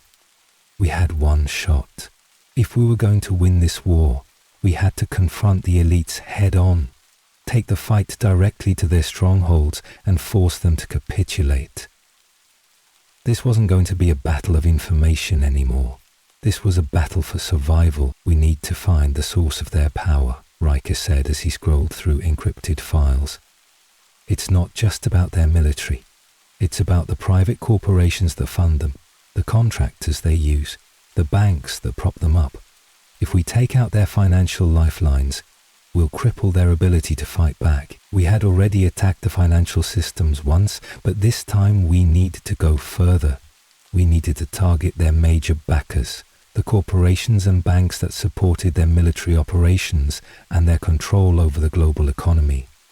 If we could expose these links, if we could take them down, the elites would have no way to rebuild their empire. Let's hit them where it hurts, I said, my voice resolute.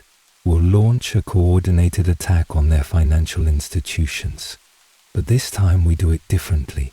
We expose the entire network, the corporations, the shell companies, the offshore accounts. Everything. The plan was ambitious, but it was our only option. We would use every resource at our disposal, our underground network of hackers, journalists, activists, and former insiders. We would target the elite's financial network, expose their web of influence, and take down their lifeblood. The resistance would be the weapon, and the people would be the army. But even as we began to execute the plan, I couldn't shake the feeling that the elites were preparing something even darker. The media was already painting the resistance as an enemy of the state, as anarchists who wanted to destroy civilization. They were trying to turn public opinion against us, to portray the movement as a threat to global stability. If we couldn't counter that narrative, we would lose everything we had fought for. We need to get ahead of the narrative, Jason said, his voice sharp. We can't let them control the message. We have to make sure the people know the truth, that this is a fight for their future, not some chaotic rebellion. Riker, ever the strategist, started mapping out a plan for the next phase of the operation. A global media campaign, one that would bypass the traditional channels controlled by the elites and spread the message directly to the people. It wouldn't be easy, but it was the only way to keep the momentum going. The next few days were a blur of rapid attacks, coordination, and constant vigilance. We hit financial institutions, corrupt corporations, and offshore accounts, exposing the vast web of wealth and power that had kept the elites in control. The news spread like wildfire, and the elite strongholds began to crumble. But they didn't go down quietly. They launched a final counterattack, using every asset at their disposal. The streets became battlegrounds once more, but this time it was clear that the power had shifted. The resistance wasn't just fighting for survival anymore. It was fighting to win, and we weren't alone anymore. The people were with us. We were no longer fighting just for the truth. We were fighting for a world where power didn't belong to the few, but to the many. The final battle was coming, and this time the elites wouldn't be able to stop us. The night before our largest coordinated attack, the air felt different, charged. Maybe it was hope, maybe it was fear, maybe it was both, but one thing was certain: tomorrow everything would change. We had spent weeks dismantling the elite power structure piece by piece, hitting their supply chains, their propaganda machines, their surveillance systems, their funding networks. What we hadn't done yet was strike the core, their central fortress, the place where it all began, and where, if we were right, they would make their last stand. It wasn't a castle or a bunker in the traditional sense. It was a sprawling private compound in the Alps, hidden under the guise of an international climate research facility. A cruel joke, considering the alien device that had almost destroyed the world had been rooted in their greed and manipulation of Earth's climate. This facility wasn't for research. It was command central, where the elite leadership coordinated every move, maintained their encrypted servers, and ran the systems that still held parts of the world hostage. Jason, Riker, and I had assembled a small but elite strike team. Not soldiers, activists, rogue engineers, off-grid hackers, and even a few defectors who had once worked for the system but couldn't stomach what they'd seen. We weren't going in to fight a war. We were going in to finish one. "This is it," Jason said, checking his gear and running through the entry points one last time. No more leaks, no more shadows. We go in, we hit their systems directly, and we take them offline. For good. Riker was already halfway into the digital architecture of the compound.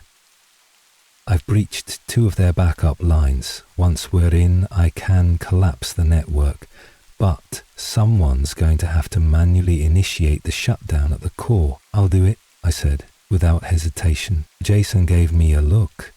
You know if you go in there, I know, but I started this. I need to see it through. We moved at night, undercover, off-grid, low profile. Helicopters would have been shot down before we got near, so we used terrain and silence. The approach took nearly 12 hours, and by the time we reached the outer perimeter of the facility, the sun was just beginning to rise. The outer defenses were automated, drones, motion sensors and thermal scans, but Riker had mapped every blind spot. We passed through them like ghosts. Inside it was quiet. Too quiet. We split into teams. Jason took a squad to the server banks on the west wing. Riker stayed mobile, relaying data, hacking doors and disabling defenses as we moved through the corridors like shadows. I headed for the core. The place was sterile, white, clinical, like a hospital crossed with a prison. The deeper I went, the more surreal it became. I passed labs, offices and massive control rooms, all empty, abandoned in haste. They had known we were coming, but they hadn't run. They were waiting. I reached the core without resistance, which made my skin crawl. It was a dome-shaped room, pulsing with blue light. Massive screens surrounded me. Real-time feeds of weather data, economic flows, biometric surveillance grids. The entire world's systems ran through this hub. It was their brain, their heart, their last fortress. And standing in the middle of it all, waiting, was someone I hadn't seen in months. Martin, the traitor. He stood calm, hands behind his back, still dressed like a government man, despite the war raging around him. "You've come a long way, Emily," he said, his voice cool. "But this is where it ends." I stepped forward. "You're right, it does." He didn't draw a weapon. He didn't need to. We both knew this wasn't about fighting. This was about choices. "You think you've won something," he said, circling the control platform. "But all you've done is unleash chaos." There was order, control, stability, and now it's all burning. There was slavery, I snapped. Lies, fear, control over people who never consented, and now they're free, he scoffed. Free? No one wants freedom, Emily. They want safety, and that's what we gave them. The moment you kill this system, you'll have blood on your hands. Billions will fall into panic, into war. The elites kept the world from tearing itself apart. "No," I said quietly, stepping up to the console. "You just held the pieces in your hand so tightly, no one could breathe." He didn't stop me. He just watched as I accessed the core. Riker's override key worked like a charm. There was no turning back. "This system has fail-safes," Martin warned. "Once you shut it down, there's no reboot. Are you ready to end the world?" "No," I said. "I'm ready to give it back." And I pressed the final command. The screens went dark. The servers hummed one last time, then fell silent. The machine was dead. Martin didn't say another word. He simply turned and walked away. As I stepped back into the daylight, the sky had changed. For the first time in years, there were no satellites watching us, no drones buzzing above, no data feeds controlling the fate of billions, just open sky and silence. Then the first message from Jason came through, crackling over our comms. "It's done. The fortress is down. The system is gone.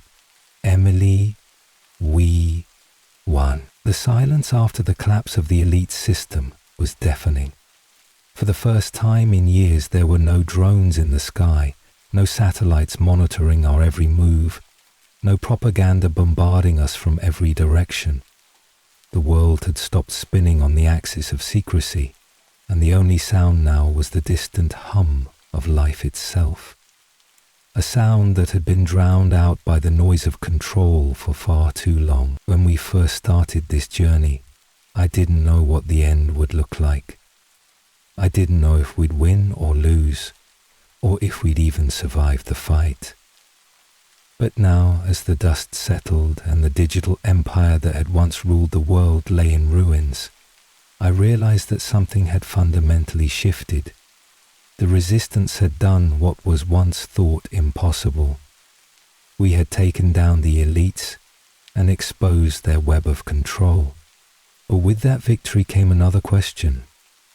What came next? The days following the attack on the Central Command Center were filled with uncertainty. As the systems we had crippled fell, we didn't have the luxury of just celebrating our victory. No, we had to rebuild. But this wasn't a simple task. With the global surveillance system down, governments were scrambling, economies were in chaos, the stock markets had tanked, and the global trade networks had ground to a halt. It was a world that had lived and breathed on systems of control, and without them, there was no clear path forward. But there was also something else happening. The world was waking up. People who had once been powerless, who had been under the control of the elites for so long, were now seeing a chance to take control of their own futures. Activists, community leaders, and former insiders who had worked with the system for years now found themselves part of a new order, one built not on fear, but on transparency and cooperation. We've won, but the world's still in chaos, Jason said, looking over the map of the world as we met in our safe house. We had kept moving, staying in the shadows, not out of fear, but because we knew that the battle wasn't just physical anymore. What now? Riker, ever the planner, leaned over a stack of papers, his eyes scanning data we had gathered. Now we begin the process of rebuilding. The systems the elites built are gone, and that's good. But we need to help people re-establish their own systems of government, of trade. It's a decentralized effort, one that needs to start locally and work its way up. I took a deep breath, feeling the weight of Riker's words. It was one thing to tear down the corrupt systems that had kept people oppressed, but building something new from the ground up, that was an entirely different challenge. We're not just building from the rubble, I said, staring out the window at the city skyline. We're building something that can never fall again. Something that belongs to the people, not to the few. Jason nodded, looking at me with a determined smile.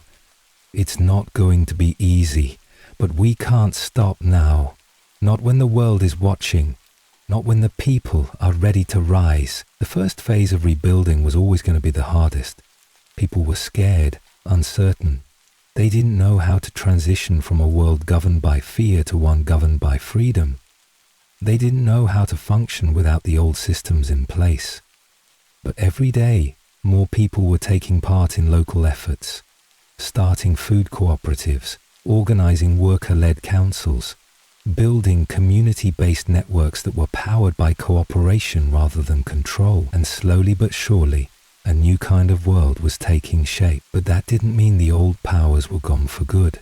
Even though the elites had lost their centralized control, many of them still held massive amounts of wealth, resources, and influence. Some of them retreated into the shadows, rebranding themselves as philanthropists or politicians ready to make a comeback in a new guise. Others had been removed from power entirely, but their remnants remained. The system we had dismantled wasn't entirely dead. It was just splintered, and its pieces were scattered across the globe. We can't forget that the elites didn't just control governments, Riker reminded us one night. They controlled resources, food, energy, health systems. They have a network of power that runs deep. I nodded. We have to make sure that no one can ever build that system again. We have to make sure the people are in charge. We'll need to set up global systems of transparency, something that can't be manipulated, something that keeps power where it belongs. The foundation of this new world was being built through collaboration, but we needed safeguards in place. There had to be mechanisms that would ensure that the people's voices were heard and that power could never again be consolidated by the few. A decentralized system, one built on shared knowledge, equality, and collective action. It wasn't perfect, but it was a start. But the greatest challenge was psychological. People had lived in fear for so long, conditioned to believe that they couldn't change the world, that their voices didn't matter.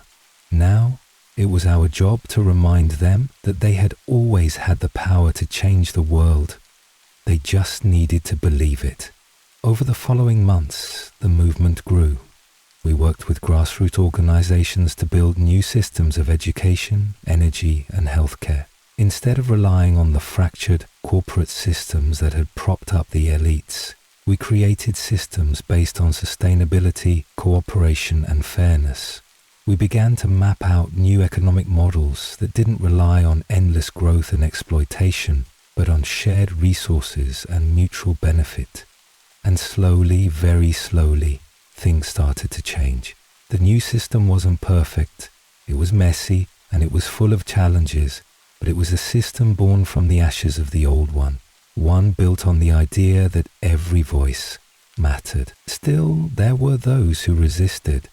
They were the remnants of the old world, the people who still wanted control, who saw the collapse of the old system as a threat to their wealth and influence.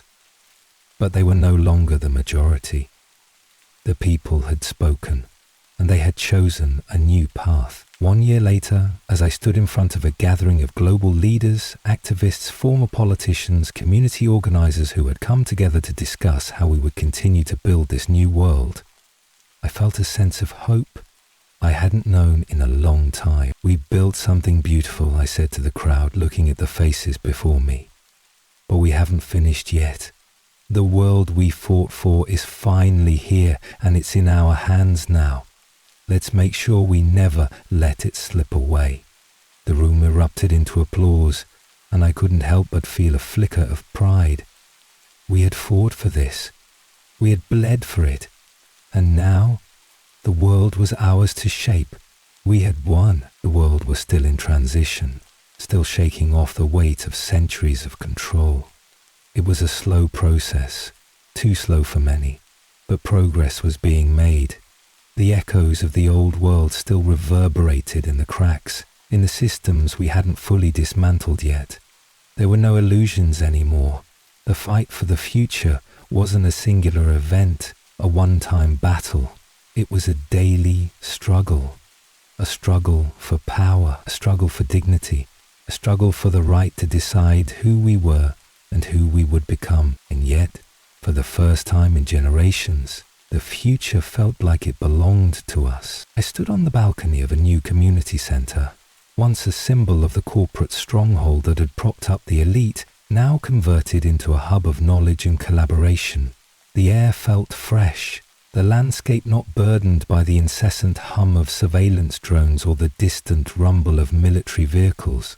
The city below was a sea of life, buzzing with people, children playing, neighbors talking, workers collaborating. It wasn't perfect and we still had far to go, but there was an undeniable sense of belonging. It was ours. Jason walked up beside me, his gaze distant as he watched the people in the streets below. "It's strange, isn't it?" he said, his voice carrying the weight of everything we had been through. One day we were fighting for survival. Now we're building. We're not just rebuilding, we're creating something new, I said. But the hardest part is ahead. We can't afford to let the systems that held us in place sneak back in. We can't go back. He nodded. "But look at them," he said, gesturing to the people below. "They're not afraid anymore. They know their power." And that was the truth. The people who had once been afraid to speak out, afraid to act, were now empowered. They had tasted freedom and weren't willing to give it up again. The challenge was no longer just about survival. It was about ensuring that freedom took root and flourished. The first year after the collapse of the elite systems had been a blur of trials and triumphs. We had worked tirelessly to set up the building blocks of a new world, decentralized, fair, and just. But as time passed, it became clear that the real work was just beginning. We were now in the phase of rebuilding governance, ensuring that no one group, no one individual could consolidate too much power again. It was a complex task, one that had to be done piece by piece, with an awareness that every move we made could either help the cause or undo all that we had fought for. The new global system had to be built on transparency and mutual trust. Local councils, made up of ordinary citizens, were becoming the backbone of decision-making. These councils worked directly with larger regional networks, all of which were connected to the central infrastructure, a new form of global governance that, for the first time in history, was fully participatory. Riker had taken charge of setting up the new digital architecture. We had learned from the mistakes of the past: no centralized control, no single server or system that could be hijacked. Instead, everything was decentralized. Every voice had the same weight. Everyone could contribute. But as the systems began to form, we also had to address the remnants of the old world, the corporations, the former elites, the remnants of power that still had a foothold in the economy.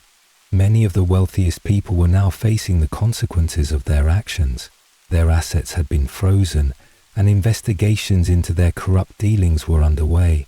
But not all were willing to go quietly. Some were already trying to regain their influence, slipping back into positions of power, attempting to manipulate the growing system for their benefit. They think they can just slip back in, Jason said, sitting down across from me in the new community hall we had created.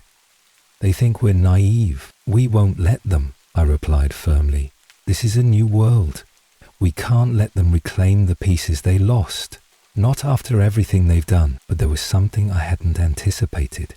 Something that had begun to weigh heavily on my mind in recent months. The transition had been brutal. The elites had left a vacuum, and that vacuum was filled with countless voices. Some good, some dangerous, and many in between. People wanted change, but there were still those who wanted to exploit the system for personal gain. Not every person who rose up was a friend of the people. Riker had seen it too.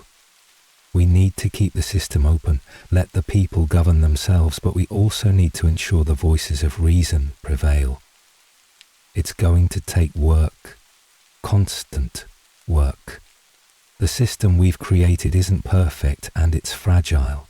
We can't afford to be complacent. You're right, I said, rubbing my temples. We can't let the power fall into the wrong hands again. We need constant vigilance. Jason leaned back in his chair, his eyes thoughtful. But the people are different now. They know their power. They're not going to let anyone slip in and take it from them again. That was true. The people were the new system. They had seen what the elites had done, and they were never going back to the way things were. There was hope in that. Hope that the cycle of manipulation could finally be broken.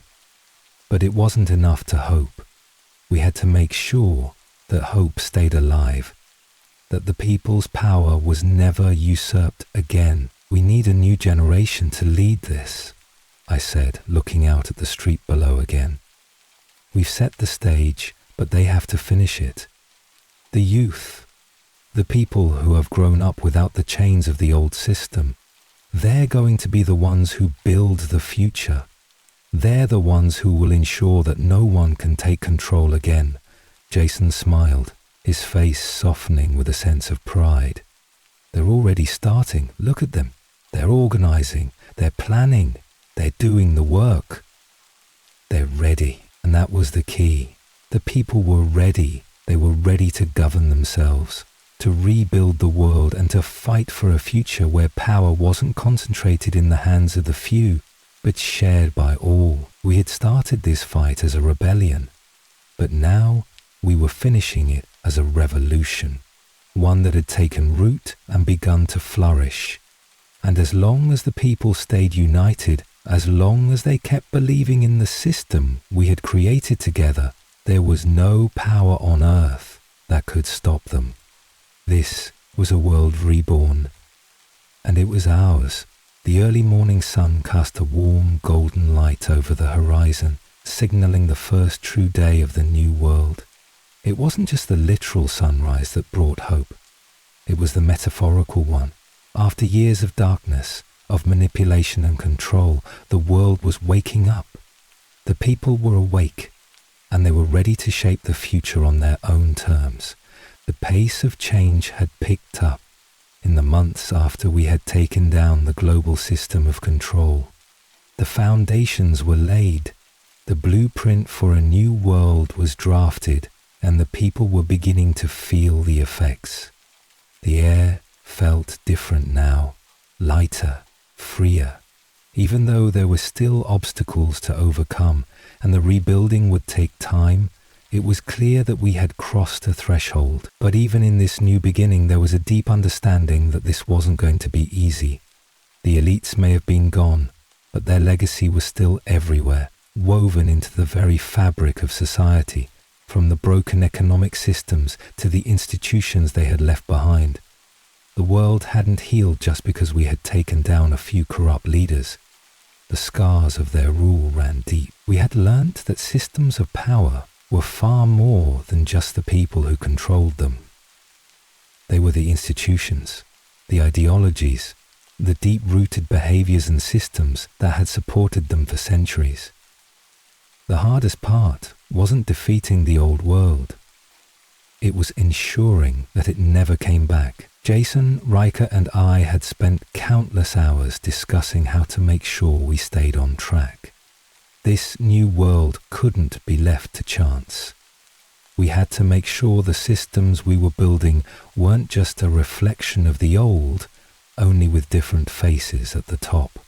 We had to make sure the people who had fought with us continued to hold the reins, that their voices, their desires, their needs would always be the priority. What we built was never meant to be a final product, Riker said one evening as we reviewed the plans for local councils in a makeshift community office. It's a living system. It will evolve with the people's needs. But that means we can't just stop here. We need constant vigilance. We need a way for the people to hold the system accountable so it doesn't become the thing we fought against. Jason nodded. The decentralized approach was just the beginning. We need to teach people how to govern themselves, how to make decisions without falling into the trap of power structures. This isn't about one person or one group. It's about the collective. I felt a sense of purpose in that moment, stronger than I had ever felt before. We had fought to tear down the corrupt system, yes, but now the real challenge began. Maintaining what we had built, nurturing it, and making sure it didn't erode into something else. We can't just rely on these councils, I said. The people need tools, education, resources, communication systems. We need to make sure that no one can ever again monopolize information, that no one can control the flow of resources to keep others in the dark. The more we spoke about it, the clearer it became. The true power of the new world lay in the strength of its people, in their ability to work together, to learn together, and to grow together. There was no going back to the old world systems, and the longer we allowed those systems to fester, the harder it would be to stop them from rising again. We began working on a new global education network, one that was decentralized and accessible to everyone, everywhere. Knowledge had been the elite's greatest tool to keep the people powerless. We would now turn that tool against them. No one would be left in the dark about the world they lived in. No one would be forced to accept the lies of a corrupt system. The education system had to teach people not just about their rights, but about how to make decisions, how to build a society that valued empathy and cooperation over wealth and power. We didn't need a few leaders making decisions for everyone. We needed the people themselves to be informed, empowered, and willing to act. We also need to address the economic systems, Jason said. People are still recovering from the collapse of the old world. We can't just throw people into a new system without giving them the means to thrive. That was where the most work lay. Without the financial systems that had once dominated global trade, we were forced to rethink how the economy would work in this new world. We didn't want to replace one top-down system with another. The solution had to be based on sustainability, fairness, and self-sufficiency. We began pushing for localized economies. Communities would have the resources they needed to sustain themselves: food, energy, healthcare, all provided through collaborative systems. These local economies would be connected globally, but each one would maintain its independence. People would work for the good of the community, not for corporate profits, and every worker, every individual would have an equal stake in the prosperity of the collective. It was a huge undertaking, but we were no longer alone. As the months passed, more and more people joined the effort. Former activists, thinkers, and dreamers from all walks of life were stepping up, offering their expertise. Young people who had grown up in a world of secrecy and control now had a chance to build something different, something better. The change wasn't just technical, it was cultural. The world was beginning to look at itself differently. We weren't a collection of nations or corporations anymore. We were a global community, one that had learnt the hard way that the old systems didn't work. And this time, we would build something based on the true power of the people. Despite the progress, though, there were challenges ahead. There were those who still clung to the old systems, afraid of what the new world meant for them. There were factions that tried to undermine the efforts of the people, using the remnants of old power structures to divide and conquer. And, as always, there were those who simply wanted to exploit the new system for personal gain. But we were prepared. This time the people were the ones in control. This time, we had learned from our mistakes, and as I stood in front of the new community center, watching the children play and the adults collaborate, I knew that this was just the beginning. The fight had been long and hard, but the world we were building now was ours, a world where power wasn't hoarded by a few, but shared by all. The future was uncertain, but for the first time in history, it felt like it was ours to write. The world was slowly coming back to life. The bruises of the old world, the scars left by the elites were still fresh, but the wounds were healing. Communities were thriving, rebuilding economies, establishing systems of fairness and equality. It was a new dawn, and for the first time, it felt like we were all participants in shaping our future. But even in this hopeful world, shadows lingered. There were still those who resisted change. There were remnants of the old systems, business leaders, military commanders, even former government officials, who weren't ready to let go of their power. They were trying to infiltrate the new structures we were building, seeking ways to reassert control. They weren't doing it as openly as before, but they were still there, working in the background, manipulating events, looking for vulnerability. The decentralized systems were strong, but they were fragile. Too many old habits, too many old mindsets still existed in the hearts of people who had been taught that power should be held by the few.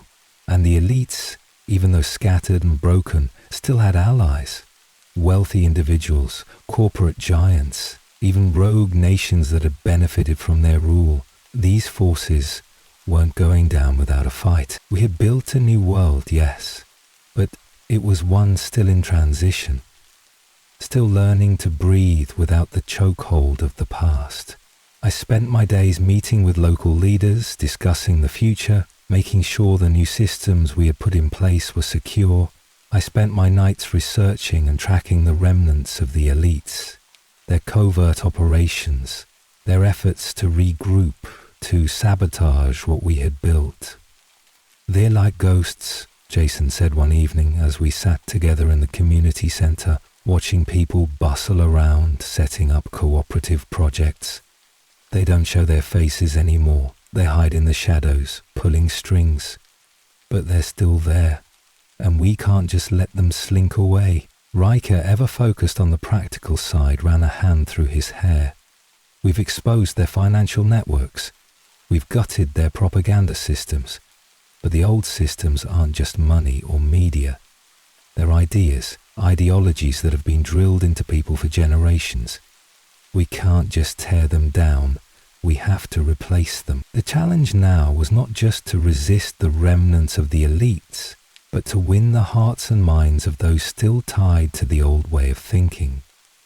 The system we had built wasn't perfect, and there were moments when the people questioned whether this new world could work. It was hard to imagine a future when the only system you had known was built on inequality, power, and control. And then there were those who simply didn't trust the new world.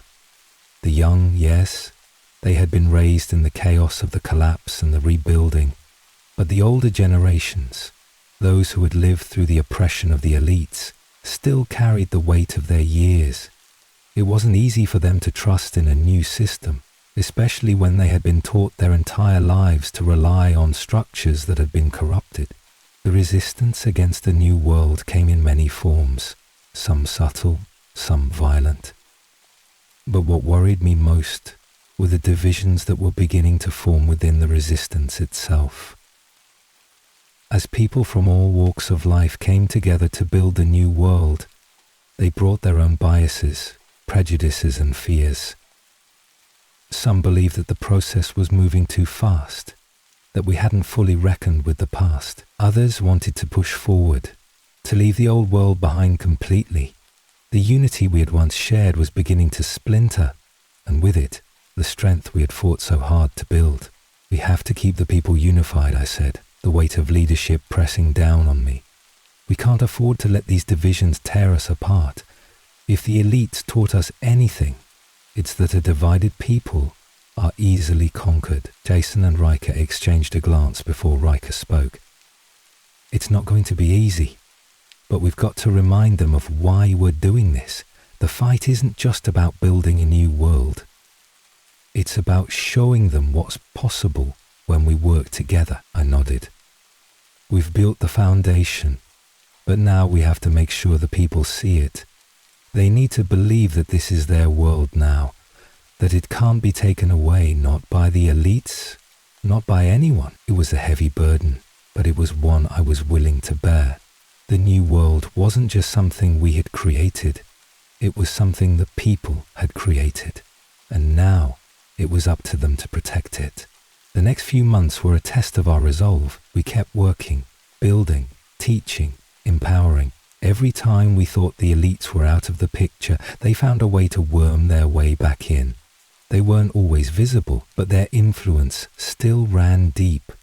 We had to be vigilant. We had to make sure the new systems stayed strong, even as we fought the battle of ideas, and we kept moving forward.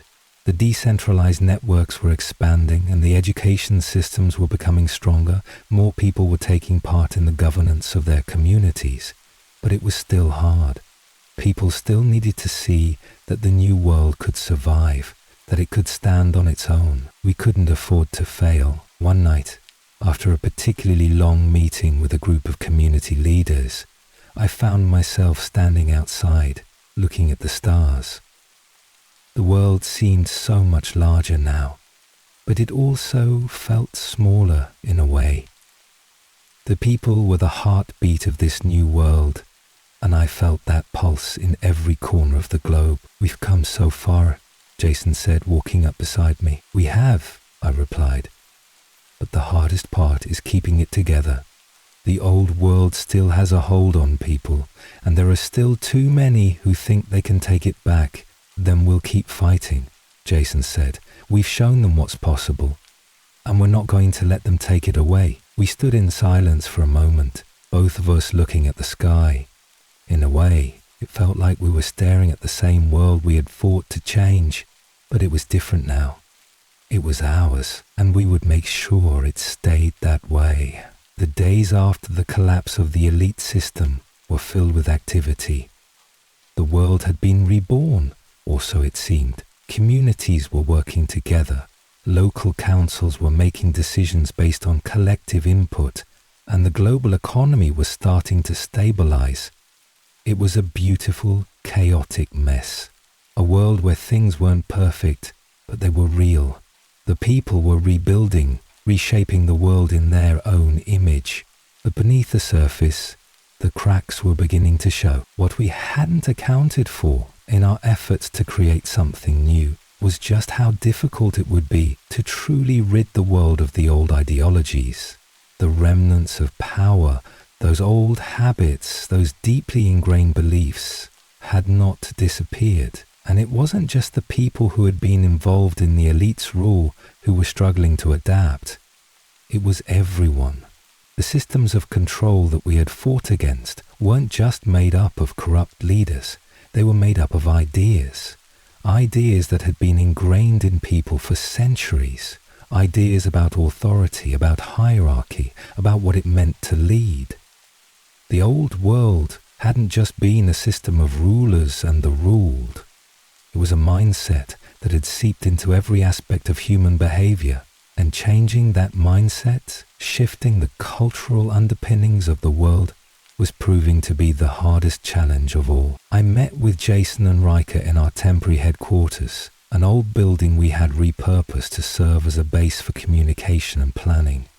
The room was filled with maps, data sheets and reports, everything we needed to track the progress of the new world and the threats that were still out there. "We've got a problem," Jason said, his voice tense. He pointed to a report on the table, an analysis of increasing unrest in certain regions. "What's going on?" I asked, my mind already racing through the possibilities. "There are factions within the movement who are starting to push for more centralized power," he explained. "It's subtle, but it's growing. They think that the decentralized system we set up is too slow, too inefficient. They want to create something more streamlined, more like the old system, less communal, more top-down." Riker looked up from his screen, his brow furrowed. "We knew this was coming. There are always going to be people who believe that leadership needs to be concentrated in the hands of the few. It's a temptation that always emerges when things start to stabilize. But if we let this happen, we risk losing everything we've fought for." Jason nodded. "I've seen it. The people pushing for these centralized systems aren't bad people, but they're losing sight of the bigger picture. The old world had those hierarchies and they always turned into systems of exploitation. We can't go back to that, but we also can't let the movement fracture," I said, the weight of the situation settling in. "If we divide ourselves over these fundamental issues, we'll never rebuild. We have to find a way to unite the people, to remind them why we're doing this. We need to keep them focused on the goal." The conversation shifted as we discussed how to address this new challenge. Our decentralized systems, based on direct democracy and mutual cooperation, were the foundation of the new world, but we hadn't prepared for the pressure of constant decision-making. People had been given the tools to shape their world, but with that came a new responsibility. Many of them were beginning to feel the burden of that responsibility, struggling to make choices, struggling to agree on what was best, and as frustrations mounted, those who wanted a more hierarchical approach found fertile ground to push their ideas. "It's a fundamental issue," Riker said, rubbing his temples. "We've created a system that allows for everyone to have a voice, but it's not easy to listen to everyone. And when people get frustrated with the process, they look for someone to blame, someone to make decisions for them. The temptation to revert to top-down control is a constant threat." I leaned back in my chair, considering our options. This wasn't just about political systems. This was about the people's mindset. We had to remind them of the value of the process we had set up, the value of cooperation, of listening to each other, of making decisions together. But how? We need to reinforce the idea that power is not something that can be concentrated again, I said slowly. We need to make sure people understand that the strength of this new world lies in their participation. The more they give up control to a leader, the more they give up their freedom. The more we rely on one person or one group to make decisions, the more we fall into the same traps that caused all of this in the first place. Jason leaned forward, his eyes intense. We need a campaign, something global. We need to remind people of the stakes, remind them of what we've fought for. This isn't just about creating a government, it's about creating a culture where we all share power, share responsibility. Riker nodded in agreement. We'll need to use the media, the communication networks, everything we have.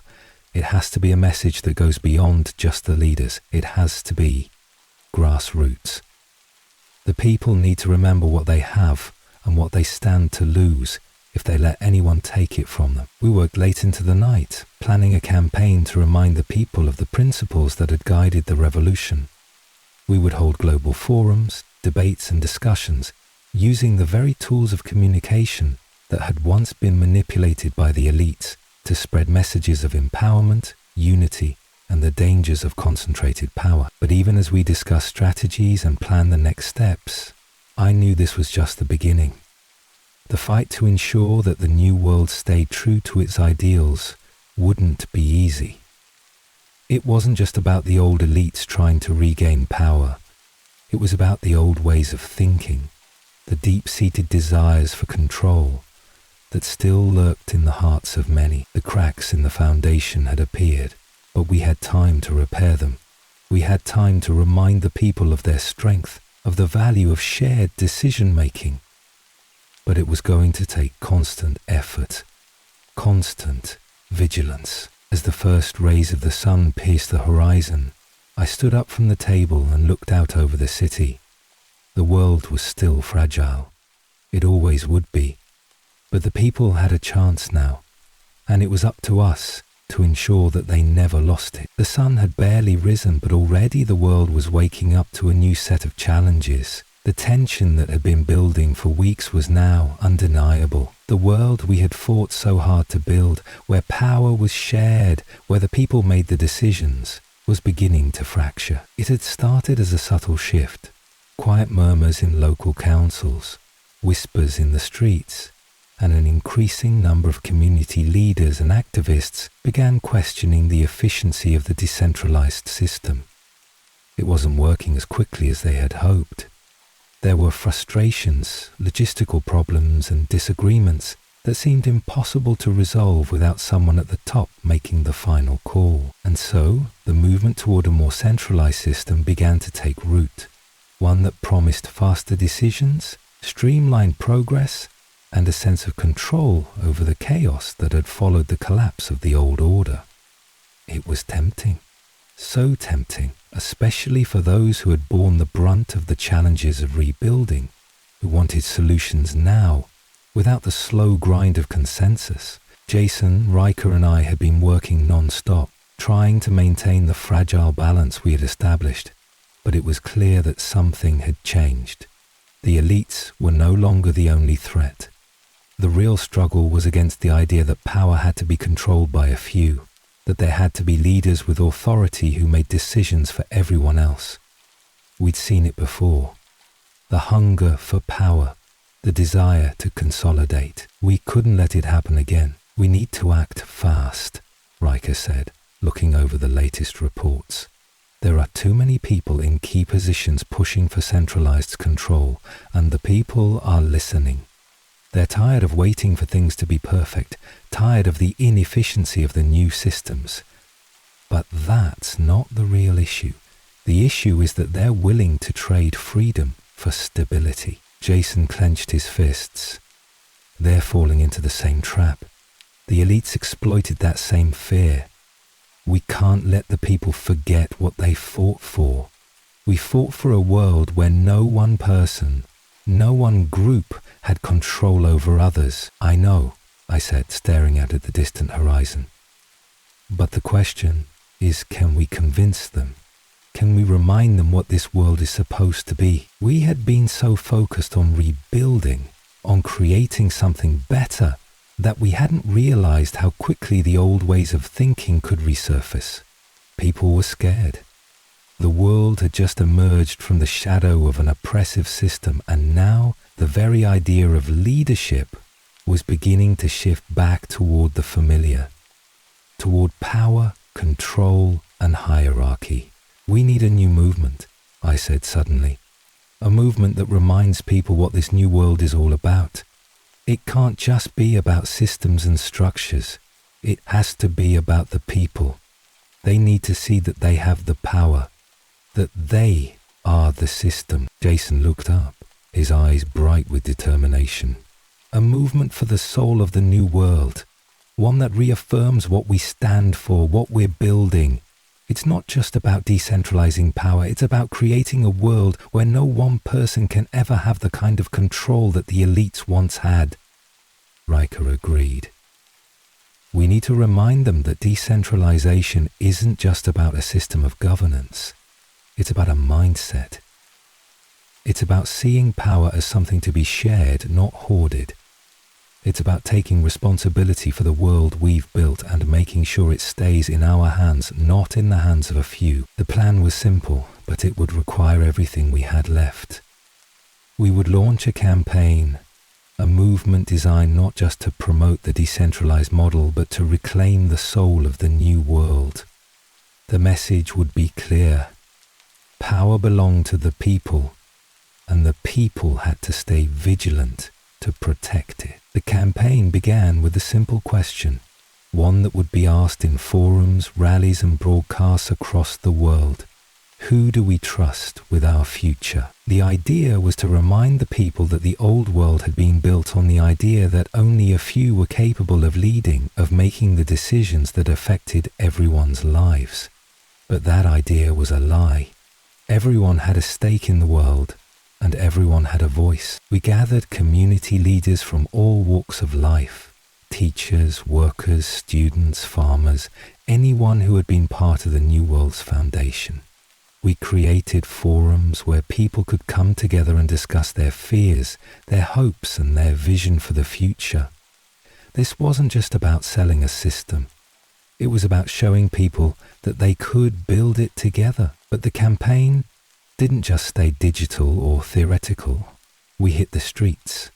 We held town halls, rallies, and public forums where ordinary people could ask questions, voice their concerns, and share their experiences. Every community, every group of people had to be reminded that the new world was theirs to shape, and the response was overwhelming. People who had been on the fence began to see the truth. The fear of chaos, of instability was real, but it wasn't because of decentralization. It was because of the old systems that had been imposed on them for so long. The people were ready to take control. They had to remember their power, and they had to see that the strength of the new world was in their unity, not in a single leader or a centralized system. The final push came in the form of a global summit. An open gathering of citizens from every region, every nation, to discuss the future of the new world. It was a historic moment, a chance for everyone to come together, to reaffirm the values that guided us to this point. The event was broadcast worldwide, with millions watching in real time as representatives from every corner of the world stood together. The question was asked again, who do we trust with our future? And the answer came loud and clear. We trust ourselves. As the summit ended, I stood before the crowd, looking out over the sea of faces. We had done it. We had reminded the people why this world was worth fighting for. We had shown them that their power, their voice was what made the new world possible. And it was that unity that would keep it alive. The elites, in their attempt to return to the old ways, had failed. The people had seen the truth. The fight wasn't just for a new system, it was for a new way of thinking, a new culture, one where power wasn't a commodity to be hoarded, but a responsibility to be shared. But this fight, this movement, was just beginning. There would be setbacks, there would be battles, but one thing was clear. We had built something worth protecting. We had built something that belonged to all of us, and no one would take it from us. The months following the global summit were a time of incredible transformation. The movement we had started to prevent the return of centralized power had sparked something even more profound than we had anticipated. It wasn't just about maintaining the new systems. It was about truly understanding what it meant to be part of a collective, to share power, and to build something that was not just a structure, but a way of life. The world was still in flux. The elites were gone, but their legacy lingered in the hearts and minds of people who had been conditioned to accept the status quo. However, the question we had asked, who do we trust with our future, had triggered a fundamental shift in people's thinking. The fear of chaos, of instability, had been replaced by a fierce resolve to stay united, to protect the freedoms we had gained, and to ensure that no one could control the future again. It was during these months that I truly began to understand the power of the people. This wasn't just a revolution of systems or governments. It was a revolution of the heart and mind. We were building a new world, but the old ways of thinking had to be challenged and replaced with something better. And that wouldn't happen overnight. Jason, Riker, and I spent countless hours with community leaders, with those who had fought by our side, discussing how we could solidify the decentralized systems we had built. The new world was not perfect and the challenges were constant, but it was real and it was ours. It was a world where decisions were made by the people, for the people, and where everyone had a voice. One evening, as I walked through a newly established community center, I saw a group of children gathered around a table. They were talking about ways to improve their local area, how to make sure everyone had enough food, how to organize collective events, how to share resources more effectively. These were children who had grown up in the shadow of the old system, but now they were the ones making the decisions. It was surreal. These young faces, untainted by the horrors of the past, were already learning how to think collectively, how to see the power in unity. This was the future we had fought for. As I passed through the center, I met with some of the local leaders who were working tirelessly to help others understand how the new world functioned. They were teaching people about sustainability, about mutual aid, about the importance of collaboration. It was a world in the making, and every day we saw more signs of it. Small projects were blooming all over, from renewable energy co-ops to food-sharing networks to education systems designed to empower rather than control.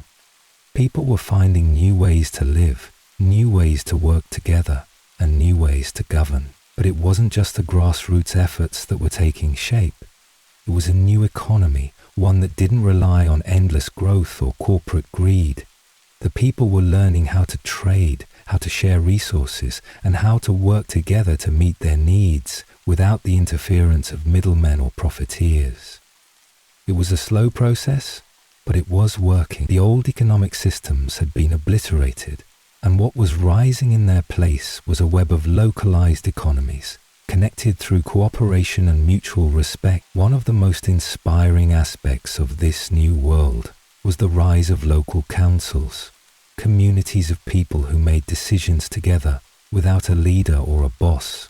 Every person had a voice and decisions were made based on consensus. It was a radical shift from the hierarchical structures of the past.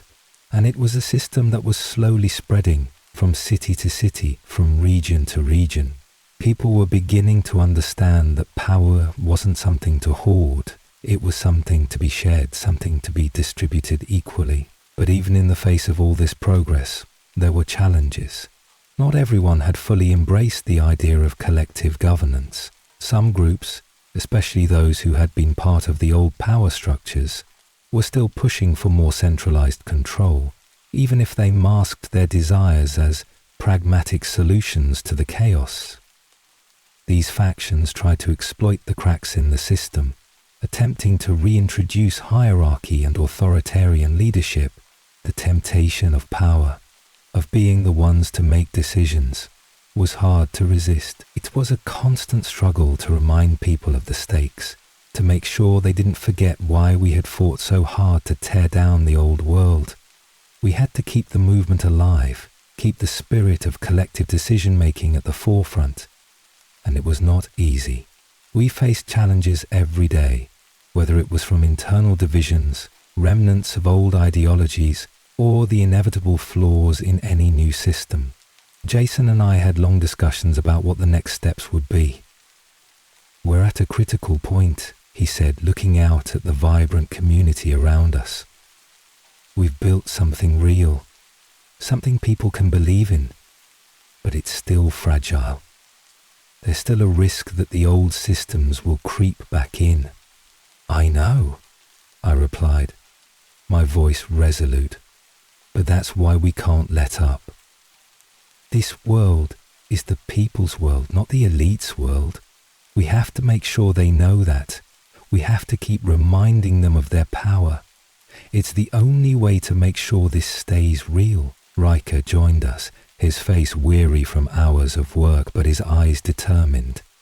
We've fought the hardest battle, but this is the long game, the fight for unity, the fight for decentralized power. It will take time, but if we keep pushing, keep educating, keep working together, we'll make sure the old world never comes back. We spent weeks working on new educational materials to help the people understand the importance of decentralized governance, the dangers of concentration of power, and the value of unity.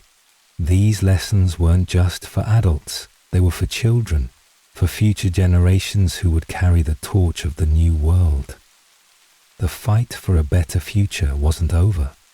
It was just beginning. One day, as I stood before a new generation of leaders, young people who had been raised in the new world, who had never known the chains of the old system, I knew that the struggle had been worth it.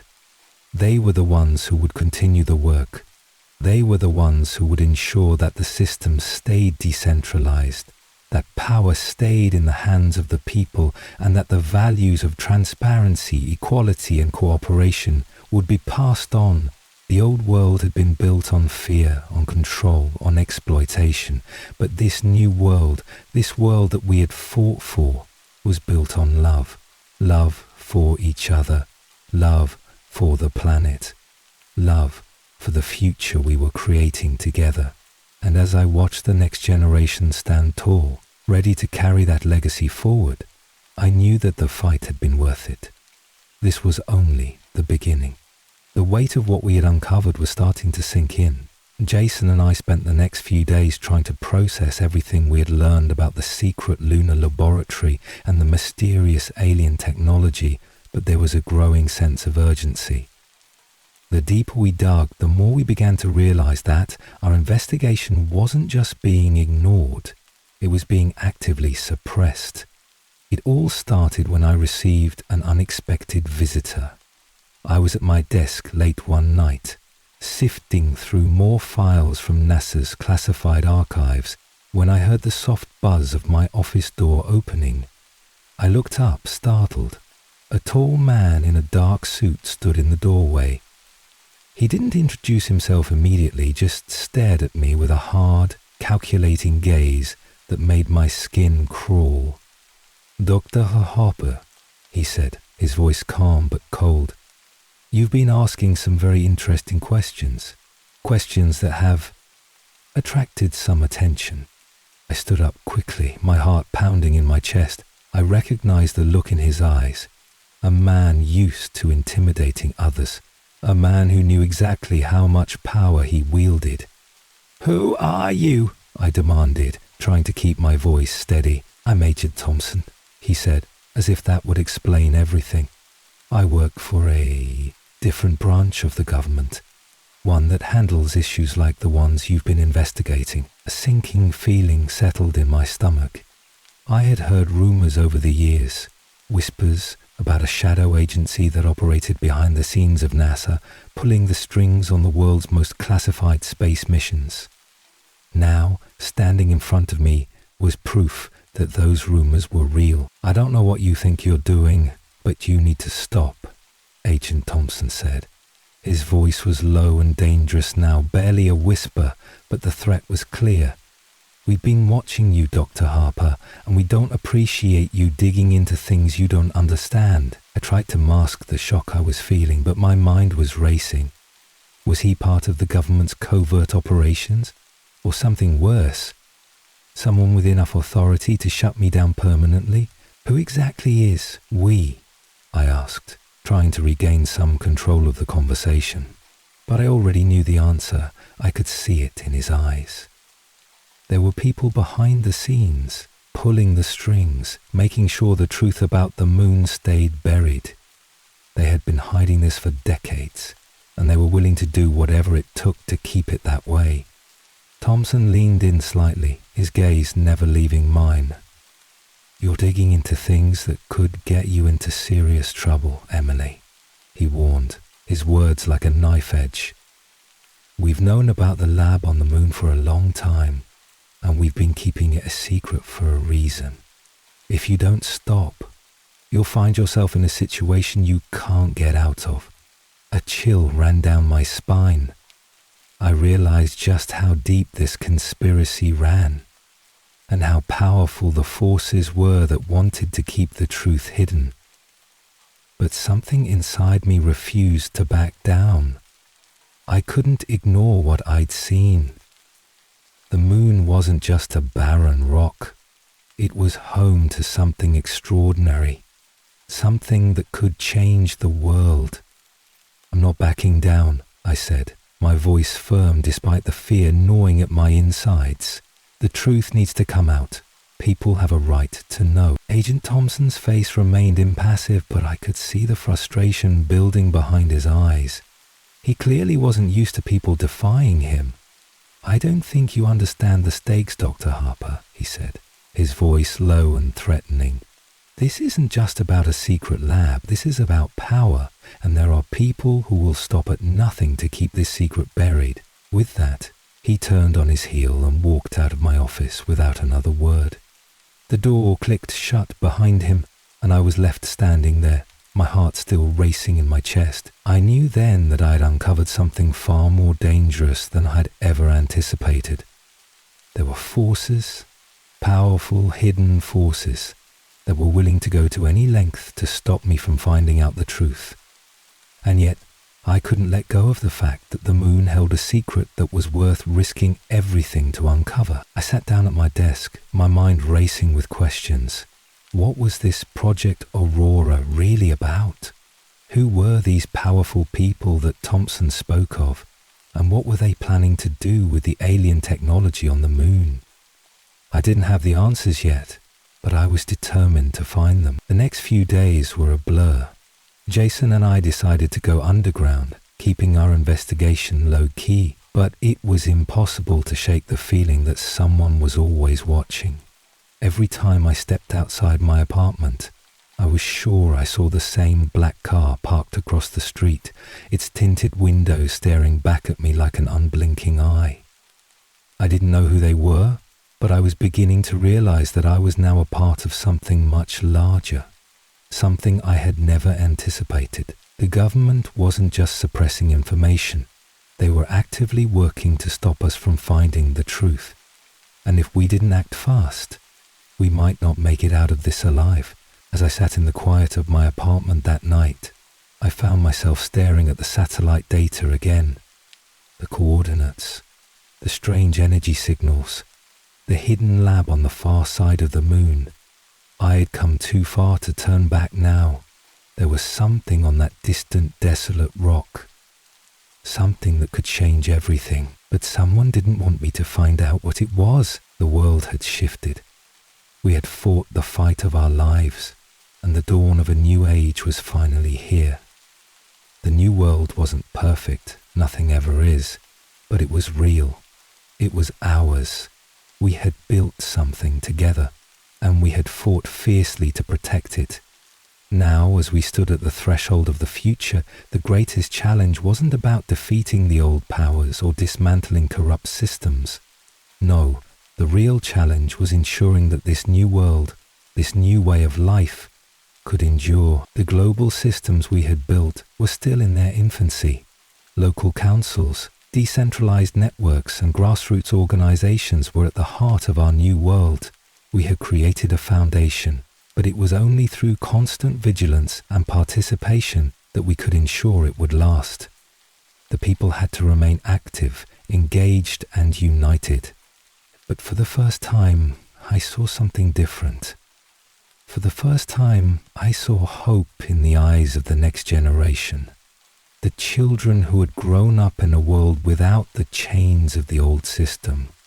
a world where they knew their power, their voice, and their responsibility. As I stood in the center of a newly established learning space, watching a group of children play and work together to create something new, I felt a weight lift from my shoulders. They were the future. They would carry the torch of this new world, and they were already showing the promise of a generation that would never let the old ways take root again. Jason, Riker, and I had done everything we could to lay the foundation for this new world. We had faced down impossible odds and taken on powers that seemed insurmountable, but we hadn't done it alone. We had done it together, with the people. And now, it was up to them to continue the work we had started. I looked around the room, seeing leaders from all walks of life, activists, community builders, teachers, farmers, each one contributing their unique skills to help build this new world. We had created something that was alive, a movement that wasn't confined to borders or bureaucracies. This was a world of cooperation where the people worked together not just to survive. "We've done it," Jason said, his voice calm but filled with pride. "The world is different now, but it's up to them, the next generation, to make sure it stays this way. We've built the system," Riker added, a thoughtful expression on his face. "But they're the ones who will keep it alive. We've planted the seeds, now they'll grow." It wasn't lost on me how far we had come. From the moment we had first discovered the conspiracy, from the moment we had made the decision to stand up against the powers that controlled us, to this moment, watching children play, watching communities thrive, it felt like we had been through a lifetime of battles. But the real work had just begun. We had to make sure this new world endured, and we couldn't do it alone. "Do you think we'll ever truly be free of the old world?" I asked, more to myself than to anyone else. Jason looked up at the sky. "Maybe, but freedom isn't something we're given. It's something we fight for every day. It's something we protect." I nodded, a feeling of peace settling over me. The world would always be changing, always in flux. But as long as the people remained engaged, as long as they remembered the value of their power and responsibility, we would have a chance. We would have a future. The challenges ahead were enormous. There would be setbacks, failures, and moments of doubt. But we had proven that change was possible, that a world built on cooperation, transparency, and mutual respect was within our reach. And the next generation? They had already proven that they were ready to take up the mantle. They were ready to ensure that the mistakes of the past wouldn't be repeated. They would build a better future, one brick at a time. The sky above was clear, free of drones and surveillance satellites, free of the weight of the past. The air was lighter now, filled with the promise of what could be. I stood with Jason and Riker, watching the horizon. We had done our part. Now, it was time to step back and let the world take its course, to let the people lead the way. The fight wasn't over. It never truly was. But the future was ours. The knock at the door startled me out of my thoughts. I was sitting at my desk, poring over the data we had accumulated in the past few days, trying to piece together any shred of information that could explain what was really going on. Jason had gone quiet since Agent Thompson's visit, his usual analytical mind consumed by the gravity of the situation. We both knew things were escalating faster than we could handle. When I opened the door, I found Jason standing there, looking more agitated than I'd ever seen him. In his hand was a thick envelope, sealed with a military-grade wax emblem I didn't recognize. "I think we need to talk," he said, his voice tight, "and we need to do it now." I stepped aside to let him in. He moved quickly, placing the envelope on my desk without saying a word. I could see the urgency in his eyes. He wasn't the type to jump to conclusions, but the look on his face told me that whatever was in that envelope was going to make everything even more complicated. "I found something," Jason said, as he sat down across from me. Something that makes the lab on the moon seem like child's play. I frowned, taking the envelope from the desk and carefully opening it. Inside, I found a set of documents and several photographs, each one more disturbing than the last. The photos showed high-resolution images of a lunar base, complete with large structures that I had never seen before in any official mission reports. And what struck me even harder was the strange glowing object at the center of the base. It looked like nothing I had ever seen. Part technology, part something otherworldly. These were taken by an anonymous source, Jason said, watching my face carefully. But what's more disturbing is what's written here. He flipped through the pages of the documents, his eyes scanning the contents. These describe the energy readings from the base, the same ones we found in the satellite data. I felt my heart race. My mind started connecting dots, but they didn't make sense. A hidden lab on the moon, unknown technology that could alter the environment, secret military operations. None of it added up. There's more, Jason said, snapping me out of my thoughts. I found a direct link to the military's covert division, the ones behind the suppression of this information, and they've been monitoring the site for decades. I let the weight of his words sink in. These people, whoever they were, had been controlling the flow of information for far too long. The government wasn't just hiding the truth. They were actively suppressing it to protect their own interests. The technology on the moon had to be something more than just a scientific discovery. It had the potential to alter the balance of power, not just on Earth, but in the entire solar system. I knew it, I said quietly. They've been keeping this from us. From the entire world, Jason nodded grimly. And I think they're preparing to use it. They've been laying the groundwork for a long time. The realization hit me like a punch to the gut. This wasn't just about alien technology. This was about control. About using something so powerful that it could potentially alter Earth's climate at will.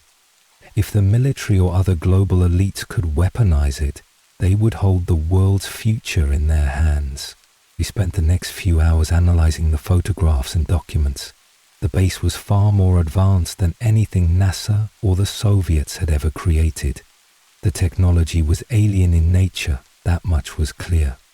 But it seemed to be in working condition, activated and being studied by the people who had been in charge of the most classified missions of the Cold War.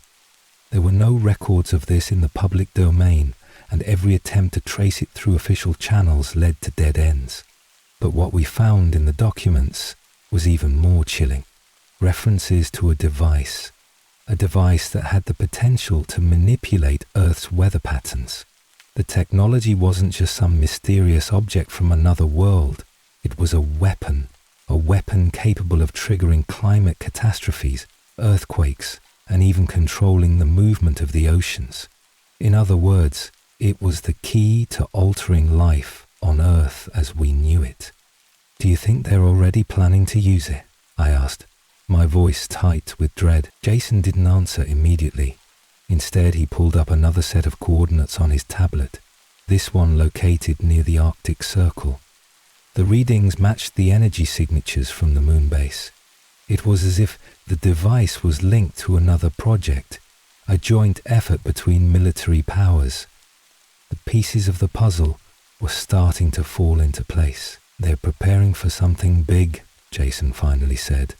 I think they're getting ready to activate the device, and when they do, it's not just going to be a change in the weather. It's going to be a global event, a disaster that will give them total control over the world's resources. I felt a wave of nausea wash over me. The device on the moon wasn't just a tool for scientific discovery, it was the key to domination. Whoever controlled it would control the planet. But there was one more piece to the puzzle, one that Jason hadn't mentioned. As I flipped through the documents, I came across a name I had never seen before, one that made my blood run cold. Dr. Alexander Riker. His name appeared throughout the files, linked to both the lunar mission and the project's development.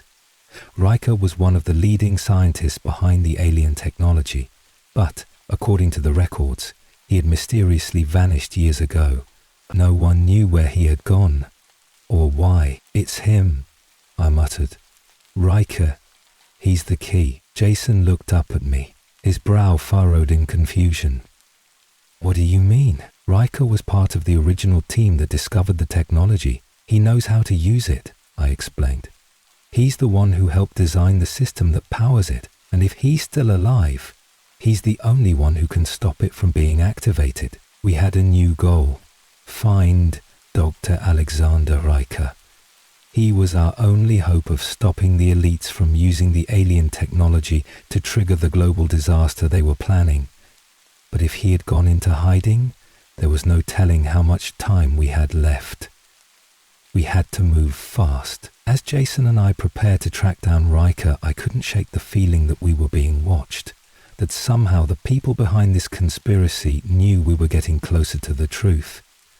I didn't know how much longer we could stay ahead of them, but one thing was certain: this was no longer just a research project.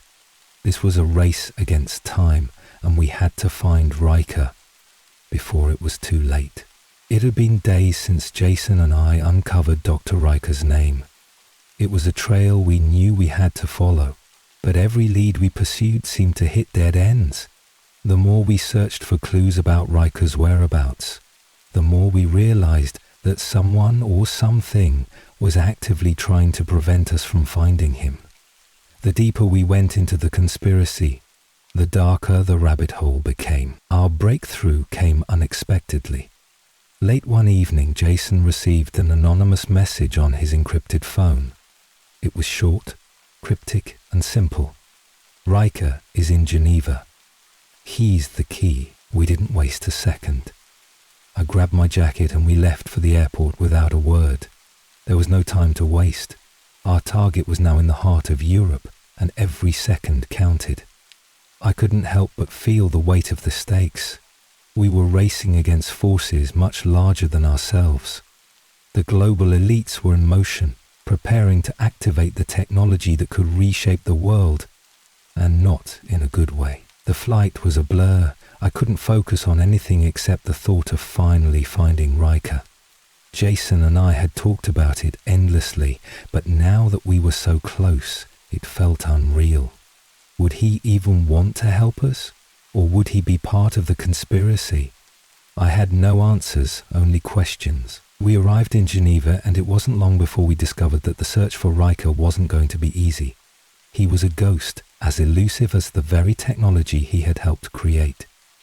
We checked into a hotel and began our search, combing through his last known locations, trying to track down any information. It felt like we were walking through a labyrinth, and every twist seemed to lead to a dead end. That was until we found the old research facility. It wasn't listed on any maps, and there were no official records, but it existed. Hidden in plain sight, as it turned out, behind the facade of an abandoned biotech company. The place had been shut down years ago, its employees dispersed, and its work deemed too dangerous to continue. But a small group of scientists, including Dr. Riker, had apparently never left. The building was decrepit, covered in grime and forgotten history. It looked like something out of a dystopian novel, forgotten by the world. As Jason and I made our way through the dark halls, my heart pounded in my chest. The air smelled stale, thick with the remnants of projects that had been abandoned long ago. Yet, the hairs on the back of my neck stood up. I could feel that we weren't alone. We found the door to the research lab hidden at the back of the facility. It was locked, but Jason had already anticipated that. He worked quickly, hacking into the security system, and within moments, the door creaked open. Inside, the room was a stark contrast to the decaying building around it. It was pristine, a perfect blend of old and new technology. Old research papers, like fragments of forgotten knowledge, were scattered across the desk. But in the center of it all was the most chilling discovery yet. The alien device. It was unlike anything I had ever seen. Part machine, part organic, it pulsed with a strange ethereal energy, the same energy signatures we had detected from the moon. It was clear now that the device wasn't just an artifact. It was alive. Or, at least it had the potential to be. Jason and I approached it cautiously, our footsteps echoing in the silence. I could barely breathe as I stared at the device. There was no mistaking it now. This was the same technology that had been discovered on the far side of the moon. This was the key to the power that the global elites were preparing to unleash. I was about to say something when a soft voice interrupted my thoughts. You shouldn't have come here. I spun around to find Dr. Riker standing in the doorway, his face gaunt and worn, but his eyes sharp and calculating. He looked like someone who had seen too much, someone who had carried a burden far beyond what any one person should bear. His expression was unreadable as he studied us. I told them, he muttered almost to himself, I told them it was too dangerous, but they wouldn't listen. They never do. I took a step forward, my voice steady despite the whirlwind of emotions inside me. Dr. Riker, we need your help. We know what's happening. We know about the device on the moon. We're trying to stop them from activating it. Please, you have to help us.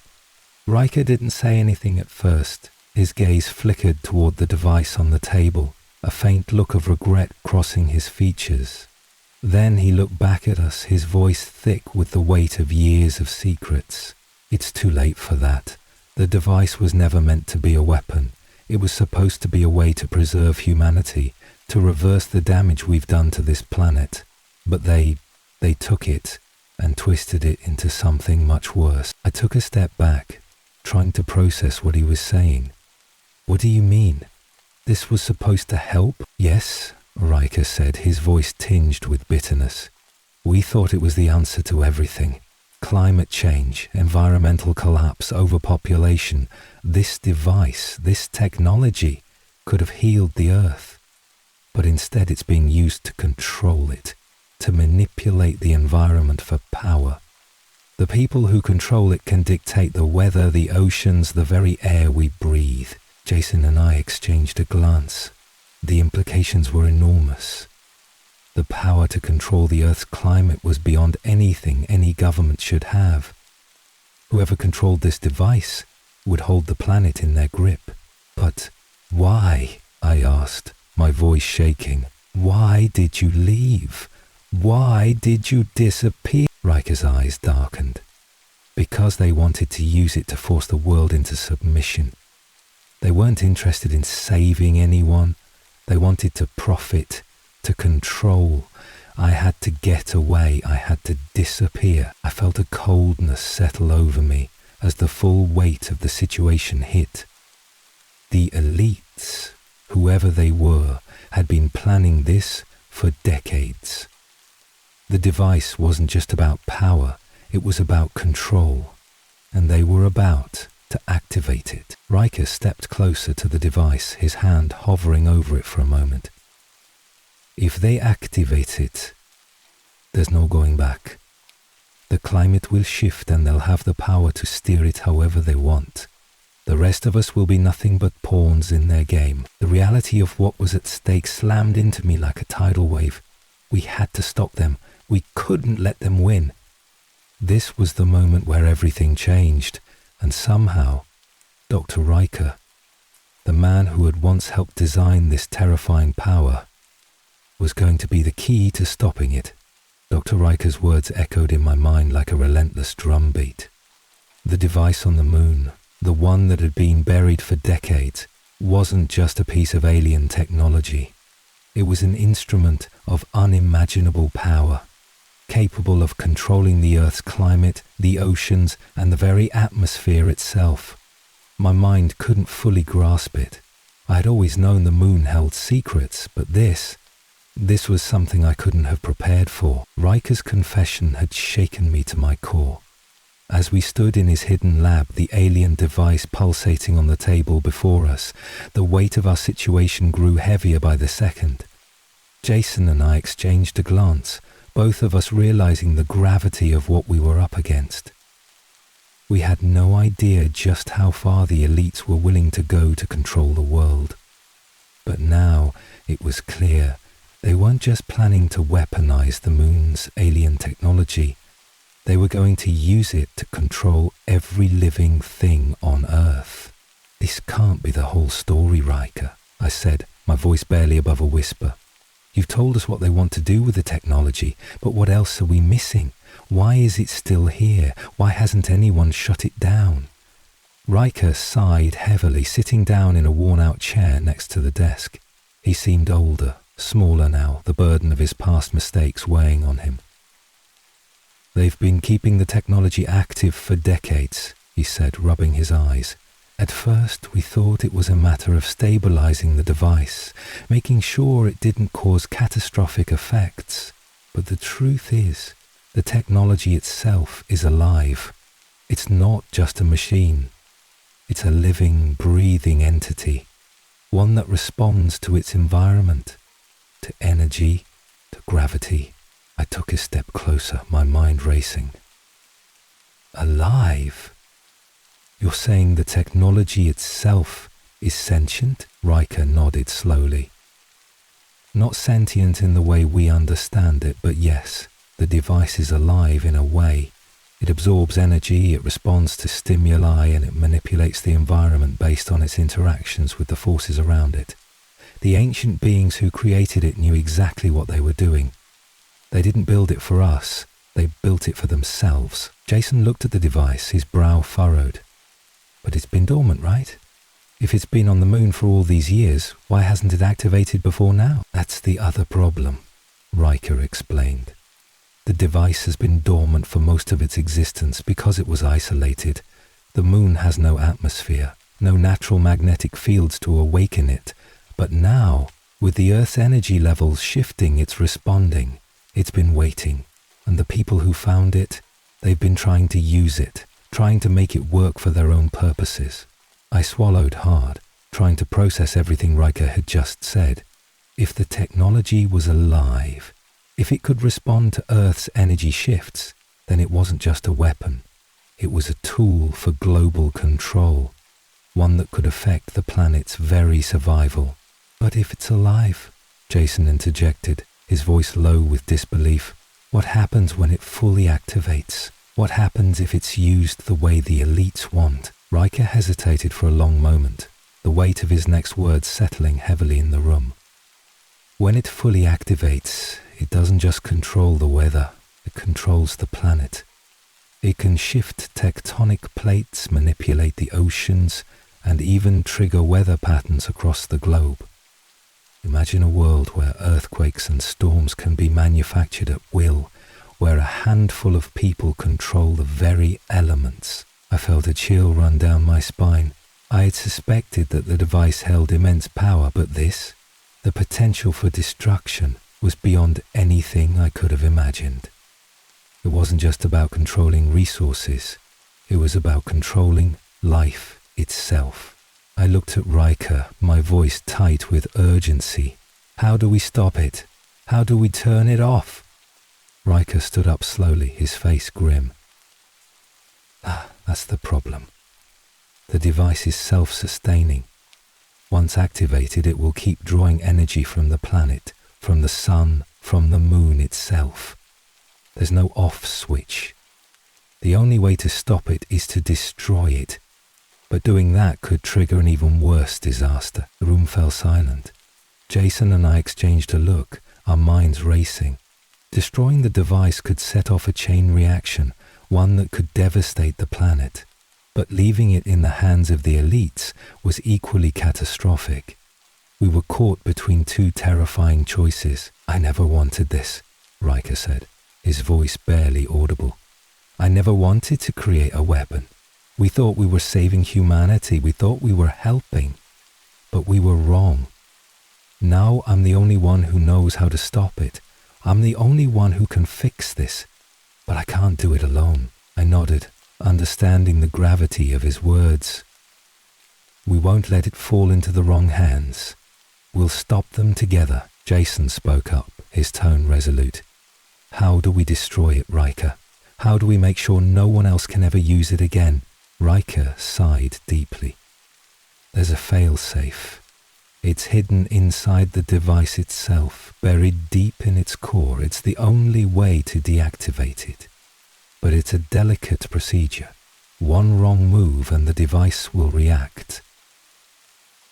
It will activate fully, and there will be no stopping it. The tension in the room thickened.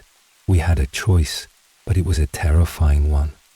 Destroying the device could mean the end of the world as we knew it. But if we didn't act, the elites would take control of the planet, using the device to reshape Earth in their image. This is our only chance, I said, my voice steady despite the fear that gripped me. We do this, or we lose everything. Riker's eyes softened, but he didn't hesitate. Then let's do it.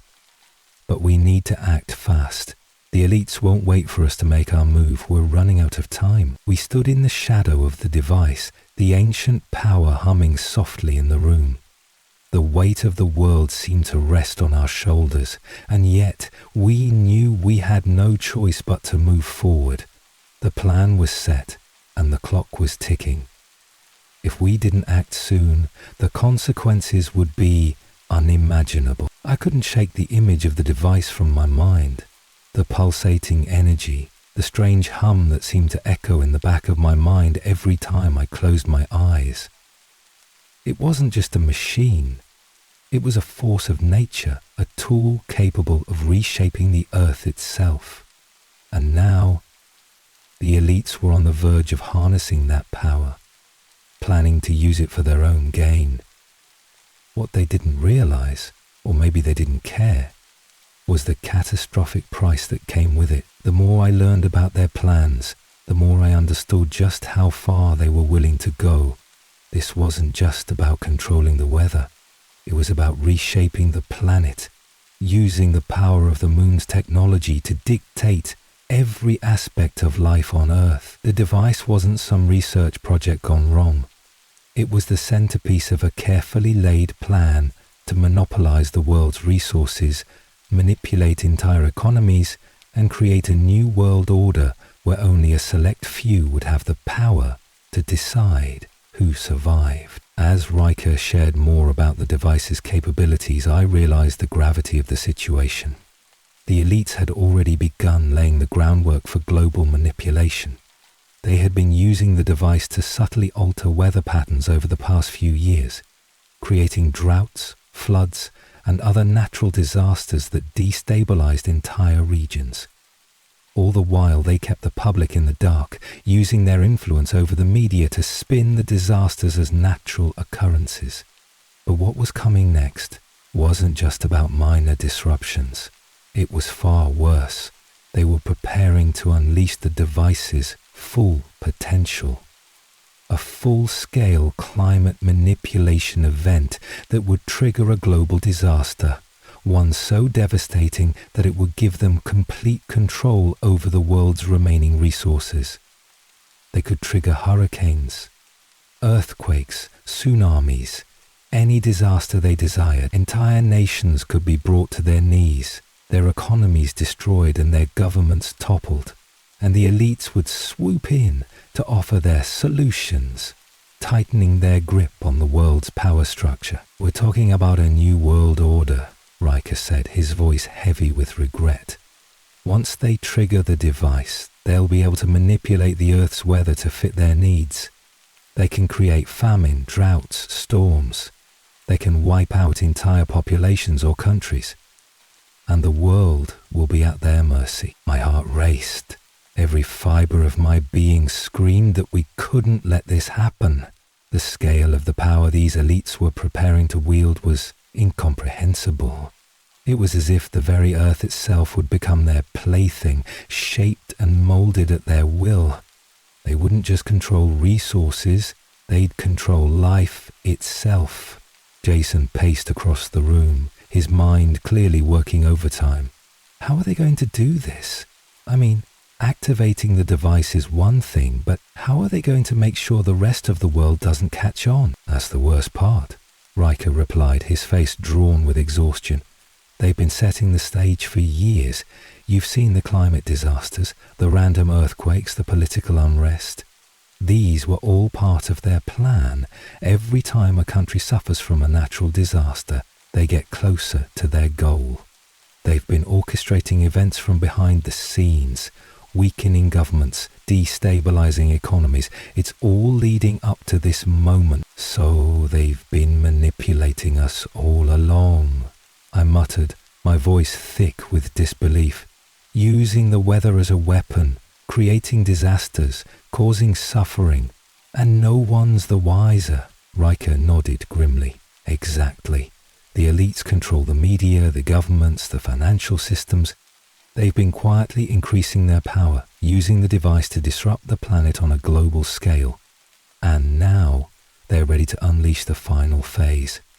If they can trigger a global climate catastrophe, they'll have the leverage to take full control. My mind raced. This wasn't just about stopping one device, it was about taking down an entire system. The elites weren't just after power, they were after total domination. And they were so close to achieving it. Where are they doing this? Jason asked, his voice steady, but I could hear the underlying tension. Where are they activating the device? Riker hesitated, looking uncomfortable. They're moving it. The device is already on Earth. They've been planning this for years, but they've been waiting for the right time to bring it into full operation. They're going to use a launch site in the Arctic, an isolated location where no one will be able to stop them. The device will be connected to a series of global weather systems, and once it's fully activated, it'll be impossible to undo. The finality in Riker's voice sent a chill down my spine. The Arctic. Of course, it made sense. The remote location would make it easy for the elites to keep the world's eyes off them. They could carry out their plan without interference.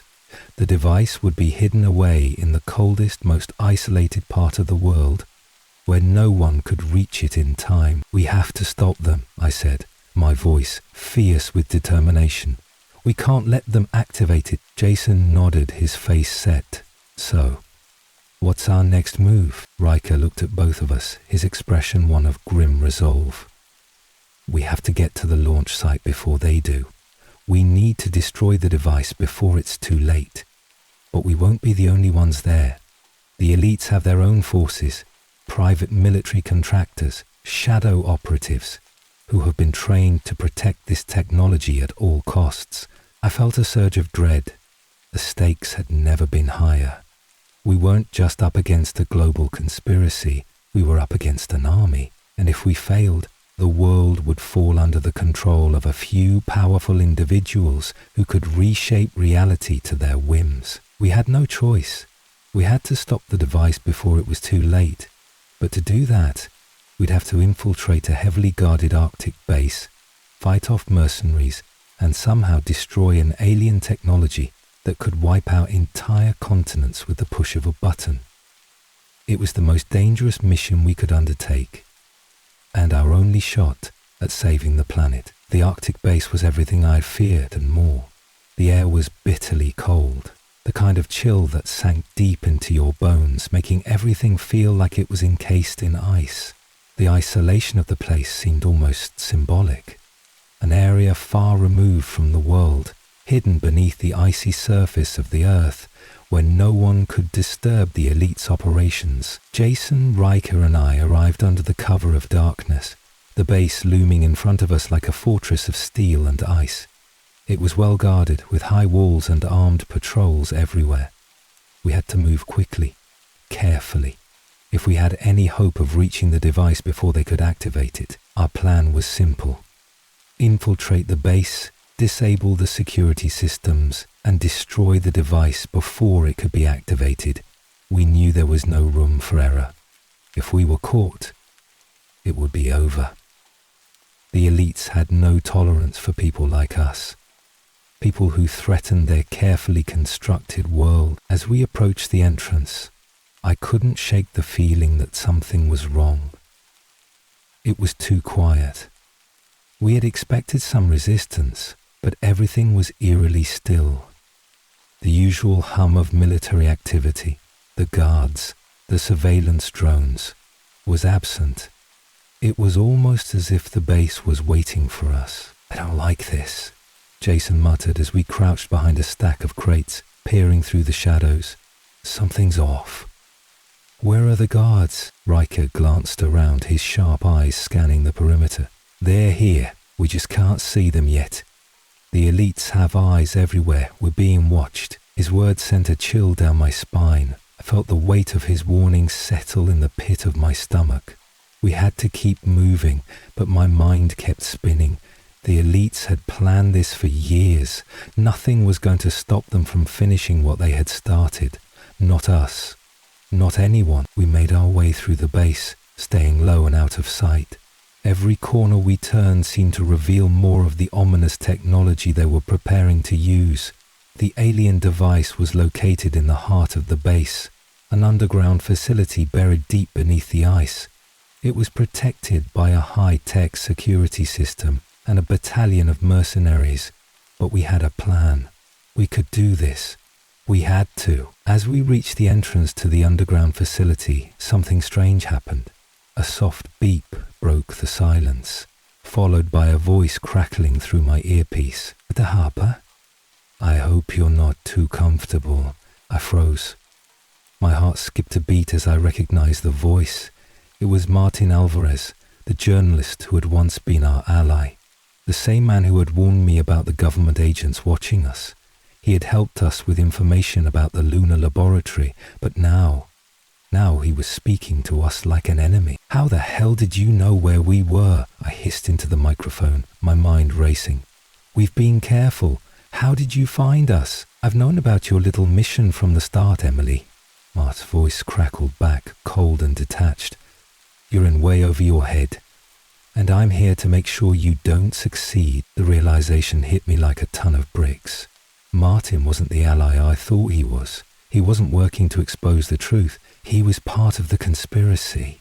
He had been playing us from the beginning. "You've been working for them all along," Jason spat, his voice filled with rage.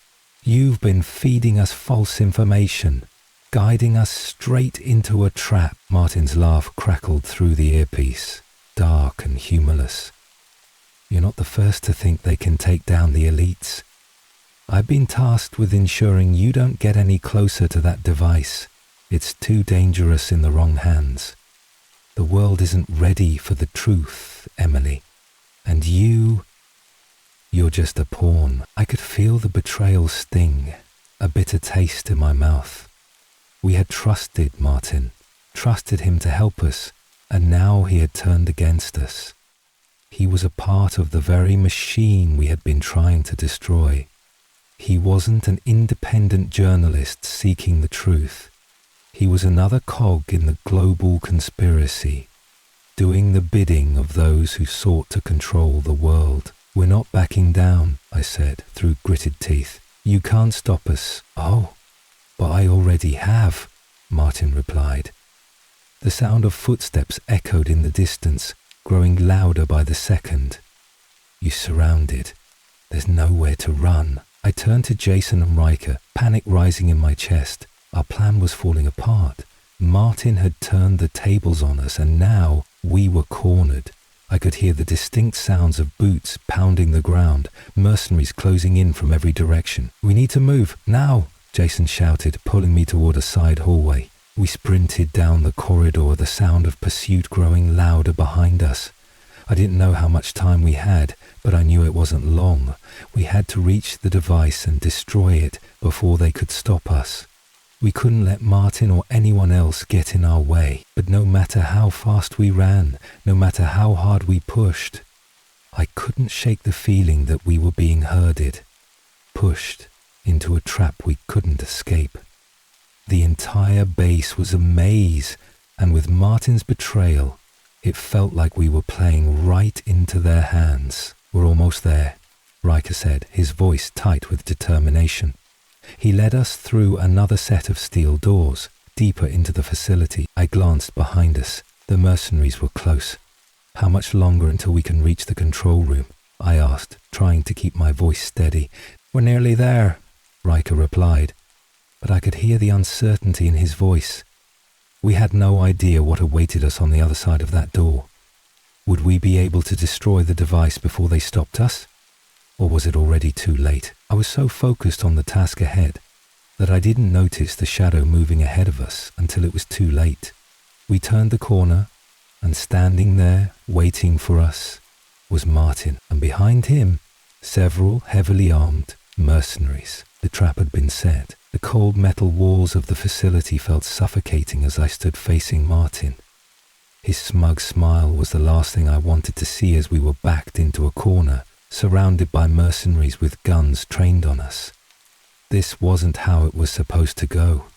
We had been so close to stopping the activation of the device, to preventing the global catastrophe that would enslave humanity, and now it seemed like the walls were closing in faster than I could think. "You've lost, Emily," Martin said, his voice sharp and condescending. "The device is already prepared for activation. The countdown is underway. No one can stop it now, not even you." His words hit like a punch to the gut. The countdown? I couldn't believe it. We were so close to stopping it, so close to stopping them. But now, the truth was sinking in. We were trapped, and the clock was ticking. Jason stepped forward, his jaw clenched. "You're wrong. You may have us cornered, but you won't get away with this. We're not stopping now, not when the world's future is at stake." Martin's smile didn't falter. "It's too late. There's no way to stop the device. We've already secured the global network. The elites will have full control once the device is activated. All you're doing is wasting your time." I could feel the anger bubbling inside me, threatening to spill over. I refused to let Martin win. This wasn't just about us anymore. This was about the world. Every life, every future was at risk because of the twisted plans the elites had set in motion.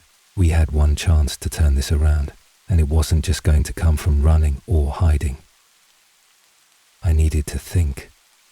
We had to find a way to reach the device, destroy it, or at least stop the activation. But with Martin's betrayal and the mercenaries blocking our path, our options were running out fast. "We're not giving up," I said, my voice steady despite the adrenaline coursing through me. "There's always a way to stop this. We can still fight back." Riker stood next to me, his eyes dark with determination. "She's right," he added. "The elites may think they've won, but they don't understand the full power of the technology they're playing with. The device wasn't just built to control Earth's climate. It was designed to respond to external factors, to adapt to its surroundings. If we can find the right frequencies, the right input, we might be able to override its programming." I turned to Riker, my mind racing. Could it really be that simple? Could we use the device's own adaptability against it? We can't deactivate it in the traditional way, but we might be able to trigger a feedback loop. Riker continued, his voice low but urgent. A malfunction that would force the device to shut itself down. If we can get close enough to the control systems and input the right sequence, it could cause a critical failure in the device's core. The idea felt like a glimmer of hope in an otherwise dark room. It was risky, way too risky, but it was our best shot. "Where do we find the control system?" Jason asked, his voice steady but filled with urgency. "We don't have much time." Riker hesitated for a moment, his mind working at lightning speed. "The control system is located in the deepest part of the facility. It's protected by a series of fail-safes and locked doors. But I know the way. I helped design the system. If we move fast and avoid detection, we can get there before they fully activate the device." I could feel the weight of the decision pressing on me. If we failed, the consequences would be catastrophic. But if we didn't act now, we would be too late. There was no room for hesitation. "We do it," I said, my voice filled with resolve. "We get to that control system and we shut it down. If we don't, everything we fought for will have been for nothing." We had no time to lose. I turned to the mercenaries who were now closing in, their guns aimed at us. "You don't know what you're dealing with," I said, my words sharp and defiant. "You have no idea what this technology is capable of. You're just pawns in a game that you don't understand." Martin's expression hardened, and for a moment I thought he might order the mercenaries to fire. But then to my surprise he held up a hand, signaling them to stop. "You think you can win this, don't you?" he said, his tone mocking. "You're just a few people against a global system. You're out of your league, Emily." I didn't respond. Instead, I nodded to Jason and Riker. It was now or never.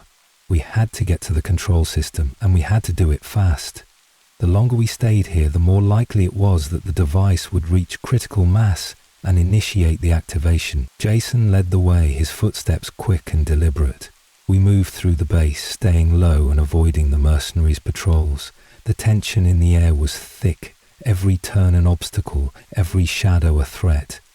But we couldn't afford to hesitate. As we neared the control room, Riker stopped us. "The last set of doors is sealed. It's a security protocol," he said, his voice urgent. "If we don't disable it from here, we won't be able to reach the device." I glanced at the lock on the door. The security system was the final hurdle, but if Riker could access the security protocols, we might be able to bypass it.